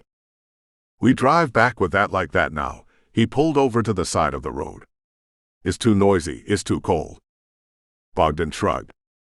Is nothing we can do. It is what it is. How we get deposit back now? A few moments later, John slouched between the two muscle men as they watched the rental car go up in flames. Both men held small black overnight bags in one hand, and each had one of John's arms in the other. We take your car now, said Adnan. He yanked John along the side of the road, and he struggled to keep up as Bogdan marched on the other side of him. 22. Chapter 22. Camo pulled out the burner flip phone from a pocket on his shirt. He pressed a button and held it to his ear. Those two visitors just picked up the preacher. What do you mean, picked him up? I watched them grab him outside of his house. Now why would they do that? Myrtle's voice sounded confused on the other end of the phone. I don't know. But they just set their car on fire and are walking back in that direction. Now. Is that a message? A warning? I don't know what it is. He let her muse over it for a few moments, listened to her breathing on the other end of the phone line. He could hear the rattle of pans in the background. You like to hunt, she finally said. I do. If someone trespassed on your deer camp property, it would be a problem. It would. Do you think someone is testing me? Who? He asked. Not our side, she said after a moment of deliberation. Things have been going too good. I haven't heard any complaints. But is it a test from somewhere else? Or are they just seeing what I'll do? I think there are a lot of questions. I don't like questions, Myrtle said. I don't like this one damn bit. The rattling in the background grew louder. I need this problem solved, she growled. I'll take care of it. Trespassers, she reminded him. I'm making cookies for Hunter and the rest of the team. Stop by and get them on your way home. I think they'll like that. I'll put a half dozen in the oven just for you two. Thank you, Myrtle. Bring me an answer. She clicked off the phone. Camo folded it closed and put it back in his shirt pocket. He fired up the big old truck and eased onto the road. It rumbled past the walking trio, highlighting them in the bright beams of the headlights. None of them stuck out a thumb, or he might have stopped. Instead, he kept driving and thought about still warm chocolate chip cookies fresh from the oven. 23. Chapter 23. The party was on the edge of the woods, a clearing carved out by a couple of dead falls, and a few generations of teenagers looking for a place they could build a fire, play some music, and get loud. Junior parked on the edge of the clearing, smart enough to back it in for a fast getaway if he needed it. Not that he planned on it. "Thanks for the ride." The shorter girl in the back seat popped out of the open door. The tall girl leaned over the front and gave him a quick peck on the cheek. She lifted 2 more beers as she did it and smiled when he caught her. "Hey girl, I might look you up later." "You can try." She kept smiling as she got out, and the 2 men in the front seat watched her sashay toward the fire. There were a dozen other cars in the clearing, and music drifted from several of them. "Let's hit that up." Junior cracked open a fresh one and passed it to Lester as he fired up the blunt and drew a deep hit. Junior took it from him. "That business we got to talk about," he said, half holding his breath so his voice sounded strained. "Yeah, man." Lester leaned back and waited his turn. "You know, your grandma lets Goulart run that meth all over the county." "Except here," said Junior. "Except here, right." He took the weed and hit it. "That don't make no sense to me, dog. Like, people want to get that shit, they got to go all the way over there to get it. Every time someone set up a lab or start up distribution in this area, Goulart come in and shut that shit down. Hard. Yeah. Why she let him?" "Myrtle don't like drugs," said Junior. "You don't be thinking why." Junior shrugged as he sipped his beer and watched the high school kids as they laughed and talked around the fire. "I mean, I wondered about that shit and all. But Goulart pays her, right? Like, why couldn't we start up something here and pay her and shit?" Junior glanced over at Lester. "She says corporate won't allow it," he said. Lester took a drag and passed the blunt back. He blew it out of the open window and washed it down with a big swig of beer. "Who is corporate, though?" "I don't know. That's just what she calls it." "Shit, man, I bet there ain't even no corporate. I bet it's just her old tired-ass drug-hating and don't want you to make any money on your own and shit like that." "I've been thinking the same thing," said Junior. "Look here, we could start small, you know. I was watching the TV about these kids in Compton and shit." "Noah," said Junior. "Nah, man, the drug kids. They brought in that crack and gave away, like the first taste for free. We could do that shit and get all the stuff from Goulart. Take that shit from his double-dealing ass." "Man, you got a head for this business shit," said Junior. "I got this theory," Lester grinned. "Like, if it's working, steal that shit and copy it and shit. You're like Einstein." "That theory of it's all relatives," Lester bumped his fist against Junior's. "Hey man, you got any of that to go around?" A high school kid bent down to talk through Lester's window. "Who the fuck are you?" Lester snapped. The kid backed up. "Whoa man, that's that high school quarterback punk," said Junior. "Punk?" Lester shouted. He cracked open the car door and jumped out. "You think you're a big motherfucker on campus, so I got to give you my weed." Lester surged across the narrow space and slammed his fists against the kid's chest. "Hunter," the tall girl squealed as he flew back and fell. Junior fought to get his car door open. "Man, I ain't giving you shit." Lester kicked the downed kid in the ribs and something cracked. Hunter cried out in agony, a sharp, anguished yell. Junior grabbed Lester by the shoulders and pulled him back after 3 more kicks. "Chill, brother, chill." He shoved Lester away from the boy writhing on the ground, arms curled around his battered midsection. "Fuck man, I hate quarterbacks," said Lester. "Fuckers beat me up all in high school. That's why I dropped out. Motherfuckers think you have to give them everything, anytime they ask." "He's really hurt," the tall girl screamed. Junior pushed Lester back to the car. "Stay here." He grabbed the rest of the 12-pack and tossed it toward the kids where they crouched on the ground around Hunter. "Give him a couple of these," he said. "It'll help the pain." "Man, I think you busted something," one of the boys said. "Let's get out of here," said Junior. He made sure Lester got in the car first, then ignored the kids as he pulled in and sped away, spraying dirt and gravel as his old car rocketed up the narrow logging road. "Shit, man," said Junior. I know, said Lester. "You know who that was." Some fucking punk. That was Camo's kid. Oh shit, said Lester. They know us. I don't know, said Junior. I don't hang out with that young crowd that much. You? Me neither. Fuck, said Junior. He ain't really as bad as they say. Lester looked scared. Won't matter, said Junior. Fucker can get you from a mile away. You're like brushing your teeth or some shit, and you look up in the mirror and think, where the fuck did that bullet hole in my head come from? Then you're dead. Shit. Yeah. Man, you got to get me the fuck out of here. Junior gripped the wheel tight as he steered onto the highway. We both got to get the fuck out of here. 24. Chapter 24. Bogdan and Adnan bracketed John as they led him up the street. Harold speed walked past them and did a double take. Brother John, are you all right? He well, Adnan grumbled. Keep moving. Hold on a minute. Harold stopped and stood in front of the two men. They dwarfed him, but the tiny senior citizen squared his sloped shoulders and stood his ground. I crush you, old man, Bogdan muttered. It's fine, Harold, John said. They're just helping me back to my place. Yes, Adnan agreed. We help. Are you sure? It's going to be fine, Harold, John nodded and winced. Moving his head made it hurt even worse. Okay, Harold stepped to one side and let the three of them pass on the sidewalk. He stayed there and stared at the retreating backs for a few minutes, then started walking toward his house, his speed walk forgotten.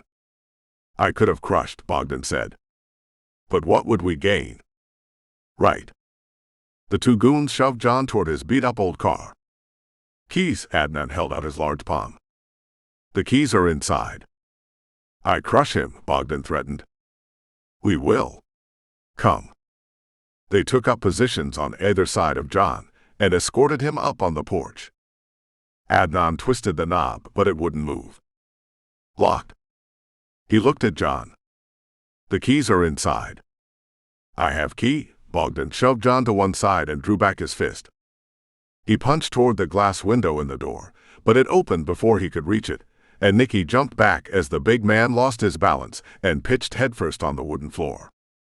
A big pool of blood leaked from under his head. What'd you do? Adnan dropped John and stepped over his partner on the floor.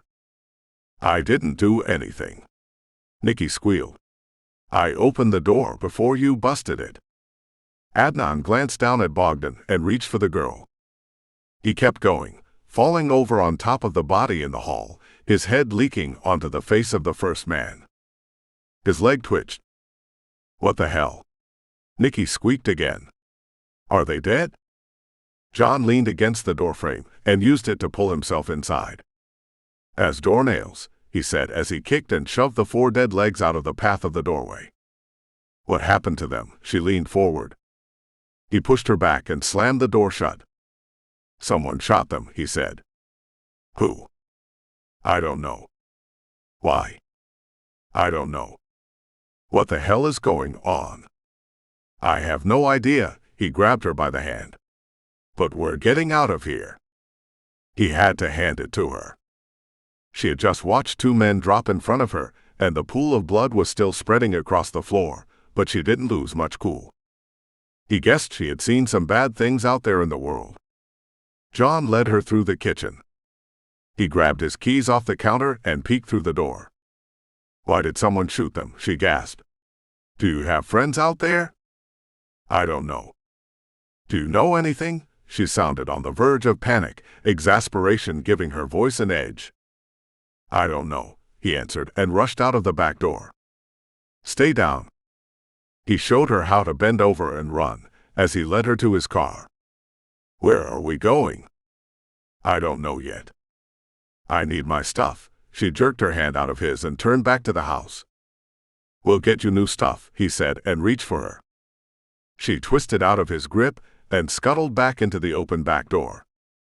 Screw that, he jumped in behind the wheel and ducked low. He started the car and dropped in gear. Then he shoved it back in gear and shouted in rage as he beat the wheel. Hurry up, he screamed at the closed window. He saw her in the side view mirror as she scurried back out of the door, her bag banging against her leg.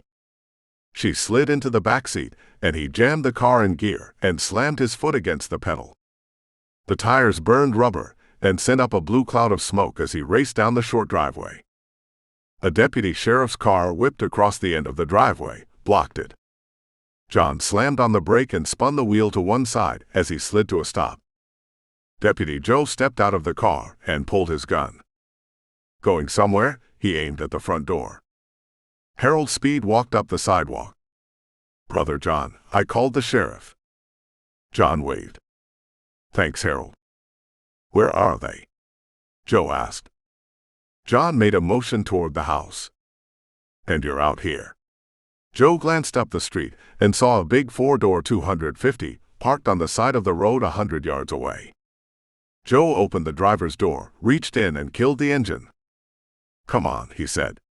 "Both of you." He put them in the back seat and shut the door behind them. "I'm glad you're okay," Harold said to John as Joe climbed into the patrol car. John waved again and tried on a smile that felt fake. He wasn't sure if he was okay yet or not. 25. Chapter 25. Think he's still got them cookies in there? Lester rubbed his face as he stared through the windshield. They were back in the courthouse parking lot, staring across the deserted stretch of Main Street at the empty-looking building in the middle of the block. They could see the old security guard sitting at his desk, shoulder half turned, as blue light flickered across his face in a parade of funny-looking shadows. "Forget the cookies," said Junior as he licked his lips for what felt like the 1,000th time. Any moment, he expected a bullet to rip through them. One of them first, and the other would have just enough time to realize what happened before the second shot took them out too. He bet they wouldn't even hear the first shot before both were dead. Camo was that good. Still, they had a head start. The kid would have to go to the hospital, and then call his dad, and Camo would get permission from Myrtle before he did anything against Junior. He hoped. Lester was a dead man, that much he was sure of. If they stayed. "We didn't discuss, our other business option," said Junior. "Staying here is out of the fucking question." "I could tell them I didn't mean to do it. You know, I was, what do they call it now? Triggered. Yeah, 'cause I was bullied in high school, so his kid bullied me too. I don't think that shit is going to work. You still got your gun. We could shoot him first." Junior clamped a hand over Lester's mouth. "Don't even think that shit," he said. "Camo's got this sixth sense about it, and he ain't going to wait for that to happen." He pulled his hand away.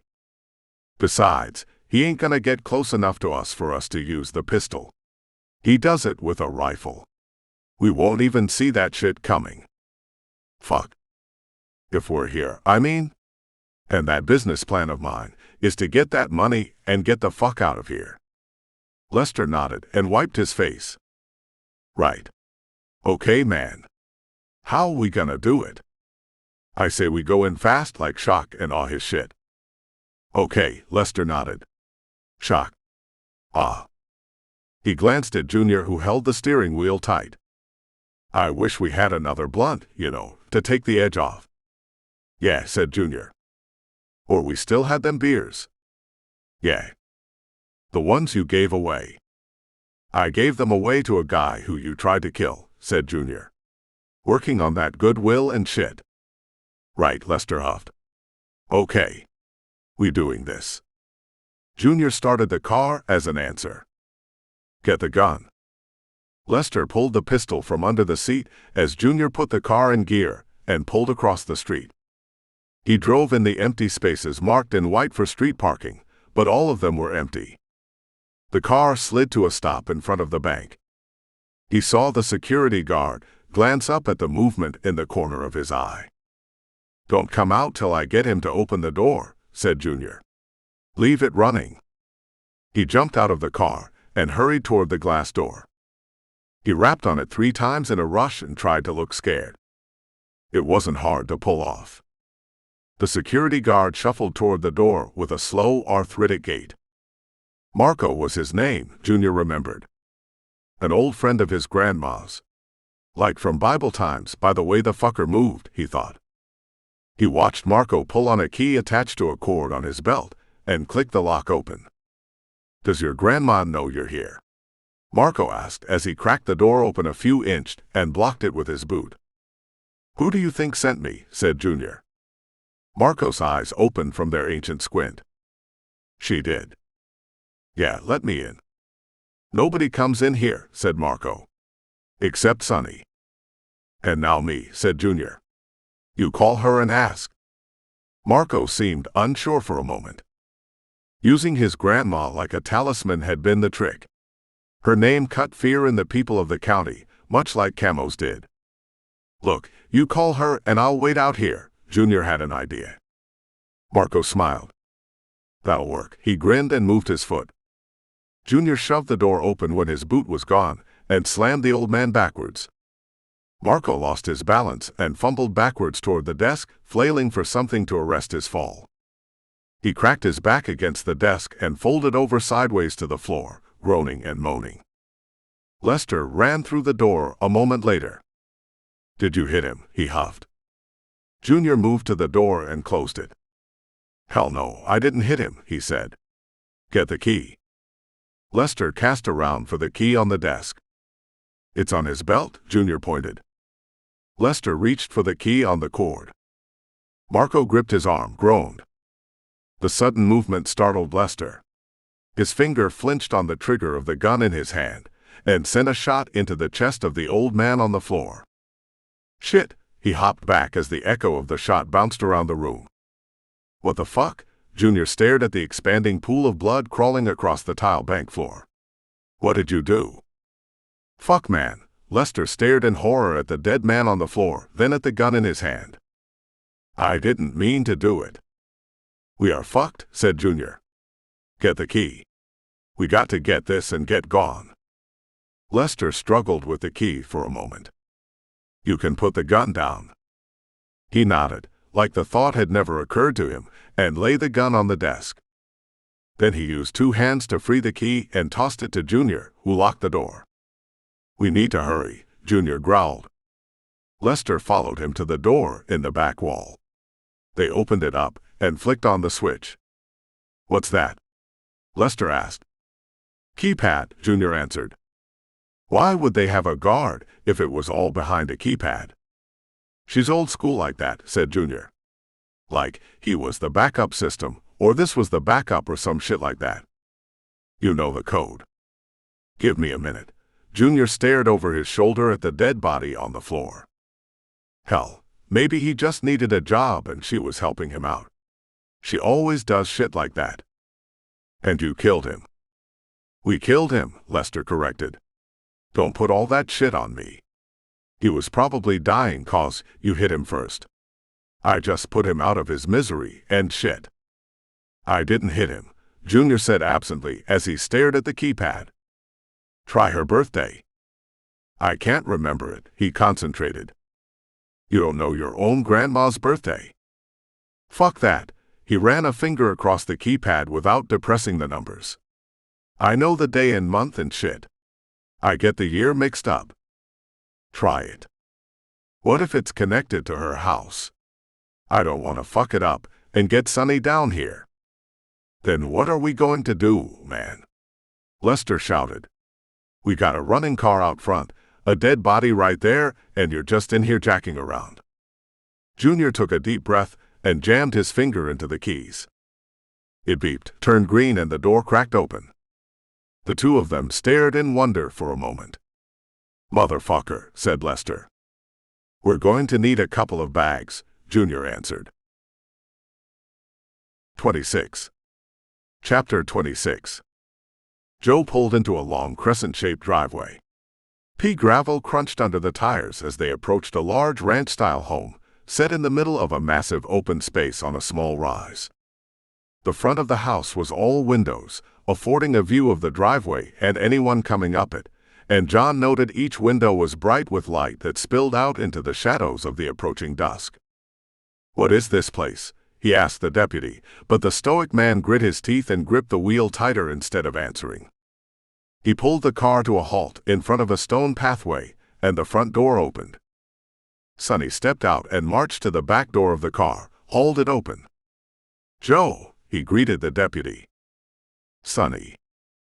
The big man reached in and pulled John out by his arm and gave him a small push in the direction of the door. He could smell the sweet scent of baking coming from the inside, cinnamon and butter and the heat of the oven.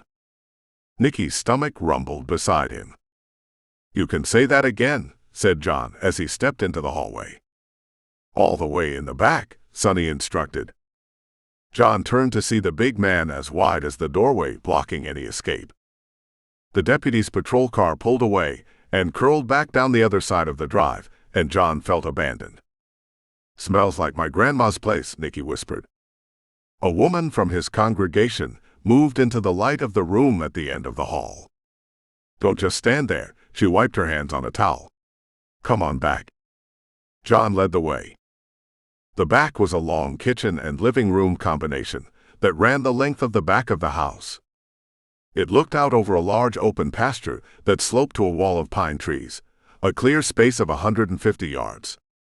The backyard was well manicured and cut low, a 3-strand barbed wire fence separating the actual yard from the pasture beyond. The inside felt as spacious as the outside. The outside wall was almost all windows, making the room feel bigger. Myrtle worked in the kitchen side and motioned to an island the size of a small state that separated it from the rest of the room. A fire crackled in a stone fireplace on the far wall behind them, a giant screen television mounted above the mantel and bracketed by a couple of 8-point buckheads. Myrtle bent over the stove and pulled out a sheet of cookies. She replaced it with another and used a metal spatula to remove the fresh batch to a cooling mesh rack. "What do I do with you?" She paused in the transfer and stared at John. "Joe said he needed a plumber at the parsonage." Myrtle studied John some more, almost making him squirm under her intense glare. "That true? You've got some cleaning up you need done around the church?" "I don't know what that means," John swallowed. "I've got to get a sermon ready for Sunday." "Honey," Myrtle put the baking sheet on the island and started laying out new balls of cookie dough. "I don't know if you're going to make it out of tonight." He shifted in the seat. "Sonny, get us all a cup of coffee." The big man swung around the island and poured 4 cups of coffee into mugs. He served Myrtle first, then put 2 in front of their uninvited guests. John's hands worked the mug, twisting and turning it. He stared into the ebony liquid like it held the answers to the secret of life. "Okay." "Okay what?" "Okay," he said. "Do what you will with me." But she had nothing to do with this. "Honey," Myrtle finished laying out the next batch of cookies. "I still don't know what this is." "Me," said John. "She just came to me for help." Myrtle let her eyes wander up and down the young girl. "And I suppose you helped yourself to her." "What?" "No. Poor thing's been used and abused, and you're just one more in a long line." "No," Nicky objected, "he didn't." "Did he tell you that?" "Told you it would be okay if you just kept it a secret." "No," Nicky stuttered. "I mean, I offered and tried, but he said no." "Him?" The girl nodded. "This one?" Myrtle asked again, her voice unbelieving. "He turned me down," Nicky explained. "Treated me right, like I was a person." The old woman stared at John again. She picked a cookie up off the cooling rack and handed it to Nicky. "I thought he might be gay." The girl took the cookie and nibbled the edge. "Him?" Myrtle cackled. "Not from what I hear. How long have you been in town?" She turned to John. He shrugged. 6 weeks. Myrtle continued. "And how many of the congregation have you been?" She looked at Sonny for confirmation. "Wooing?" she asked. "Banging." Myrtle shook her head. "Never liked that word much. Just sounds crude. Let's call it wooing?" John thought it better not to answer and gave a half-hearted shrug instead. 6. Myrtle asked. 7, he sighed. He felt like he was being tested. Like she knew the answer, and was searching to see how deep he would dig a lie. 7, she snorted out a laugh again. You wanna go at me? John shifted on the bar stool and twisted the coffee cup. If I have to. Myrtle laughed again and held out her empty coffee cup. Sonny hustled around the bar to pour her a fresh cup and top off his own. He didn't offer any to Nicky, and John had yet to touch his. We'll just keep that in reserve for now, Myrtle said. She picked up another cookie, inspected it for a moment. What kind of preacher are you? She handed the treat to him. You've heard me, he answered. Yeah, she scoffed. You're not so good at that. But he's a good man, Nicky defended. Is he? Myrtle stood from the island as she continued to study John. She traded out the baking sheet in the oven for the one on the counter just as the timer went off. I don't know if I'm a good man or not, John answered. I do know I'm confused. A preacher that cucks husbands. Can't say that confusion is a surprise. I mean, I'm confused about why I'm here. Why you helped me. I'm grateful. But wondering. Myrtle sat back down and began to transfer cookies. Let's just say I'm curious. 27. Chapter 27. You have $1 million, Nicky whispered in the back seat of the Buick. $500,000, Sonny reminded her from the front seat.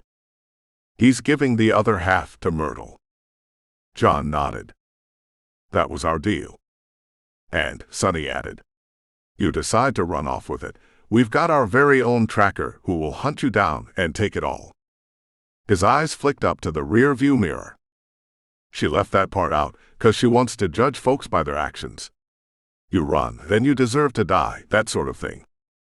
He shrugged his grapefruit-sized shoulders. I think it's only fair you know what's at stake starting out. 'Cause this guy we got, he likes to hunt. And he's damn good at it. So don't run. We're not planning on running, said John. You're like a millionaire? Nicky stared at John. I don't know if I've ever met a millionaire before. I don't have it with him, John said. Technically, he's a half a millionaire. That's why those guys were here for you, she snapped her fingers. You stole it from them. Did they look like millionaires? John smirked. She shook her head. You took the money from their boss, didn't you? Sonny grimaced. Shit, I got to tell Myrtle. You don't have such a good history with authority figures like her. I'm going to pay, John said. I promised. Yeah, your promise and $1 will get me a cup of coffee at the diner. I like it here, said John as Sonny pulled into his driveway. Jessica stood on the top step of the porch, waiting. I can see why. John sighed. It was long and loud and drawn out. We have a counseling session today. Sonny propped the big Buick up in park and stared through the windshield at the toned woman waiting on the porch. You know how much I have to pay for a woman like that, he shook his head. She's not that special, Nicky said. Sonny draped a big arm across the back of the bench seat and leered at the little girl in the back. You think you can do better. It's time to go, John said through gritted teeth. He opened the back door and dragged Nicky out with him. Sonny buzzed the driver's window down. My warning comes with a deadline too, preacher. John stopped and waited. Aren't you gonna ask me what it is? Sonny kept leering at Nicky. I mean, you have to tell me or the whole deadline thing kind of loses its purpose, don't you think? The big man behind the wheel glared at him. Myrtle likes you, but don't piss me off. Got it. Got it, John agreed. You got 2 weeks to get her the money. I need more time. She tell you how long we've been in business? John shook his head again. Long time. Longer than you've been alive, probably. Longer than she has, for damn sure. And you know what every single person tells us. They need more time. Like I said, I don't have it in town with me. I have to get it. And bring it back, Sonny nodded in appreciation. I can see where that would be a problem. So, can I get a little more time? No, Sonny answered and popped the car in reverse. It's your problem, not mine. John put his arm out and pushed Nicky back as the number 2 in the criminal organization backed out of his driveway. They watched Sonny wave through the window as he drove off and turned toward Jessica on the porch. She can't go inside, Nicky whispered. I know that, John hissed. Harold strutted in a speed walk toward them along the sidewalk. Brother John, he called out. Harold, John waved. A little late for counseling, Harold nodded at the woman. I guess you got your plumbing issue fixed. There were plumbers here? Oh yes, the old man bobbed his head. Nice when you can get service like that after hours. Came just after you left with the deputy. I do hope everything is all right. John shrugged. I guess we'll see about that. He started up the walkway toward the porch, Nicky trailing after him, her footsteps stilted and faltering. Good luck with the counseling, Harold waved and sped up. We're gonna need it, Nicky whispered in a sing-song voice. Hi there, John smiled at Jessica and looked past her toward the door. He wondered what he was going to find on the other side, wondered how fast he could run to his car if the woman in front of him started screaming. For that matter, where was his car? We need to talk, Jessica said. She glanced at Nicky. Who's this? I'm helping her, John said. I'm his ward, Nicky answered. What's a ward? He's like my guardian. Aren't you a little old to have a guardian? Jessica tried not to sound jealous and failed. I'm just helping out, John said. He took her by the arm and tried to steer her away from the door, deeper on the porch. Why don't we talk out here? Nicky, you go inside and see about cleaning up. I'm not cleaning anything up, Nicky balked. I didn't make that mess. I'll clean it, he said through clenched teeth and rubbed the vein that felt like it was throbbing out of his forehead. Just go in and check on the mess. I might throw up, the girl sounded impossibly young. Fine, said John and turned back to Jessica. Can you wait here a minute? Why? Jessica stamped her foot. I just need a few minutes. Today might not be a good day for counseling. She tilted her head and shot him a look. I'm not here for counseling, she sneered. You're not. She stalked past him and reached for the front door. He tried to stop her, but it was too late. She twisted the knob and pushed in the wooden barrier. Her mother stood in the hallway, bracketed by her aunt and her sister. All of them glared at John. They glared at Nicky, and then glared at John some more. He opened his mouth to say something. Closed it again. Shit, Nicky snorted out a laugh. Busted. Jessica turned to face John, arms over her chest, foot tapping the wooden planks on the porch. You have no idea. 28. Chapter 28. They pulled onto a dirt road off the highway. You sure about these fuckers? Lester nodded. My cousin is one of them, he said. His wide eyes stared through the growing darkness. The trees pressed in on both sides of the road, thin branches reaching for the car, dragging against the side. You're gonna owe me a paint job. Junior sat up straight, gripping the wheel. He was nervous about where they were going, what was going to happen next. He was worried about what his grandma would do when she found out. Found out her friend was dead and her money was gone.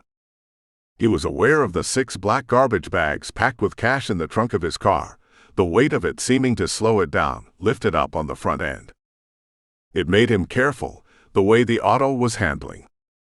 These guys, man, they can hide us for the night. My cousin will let us stay here, no problem. They probably got some weed we can buy, and then we can just calm the fuck down, okay?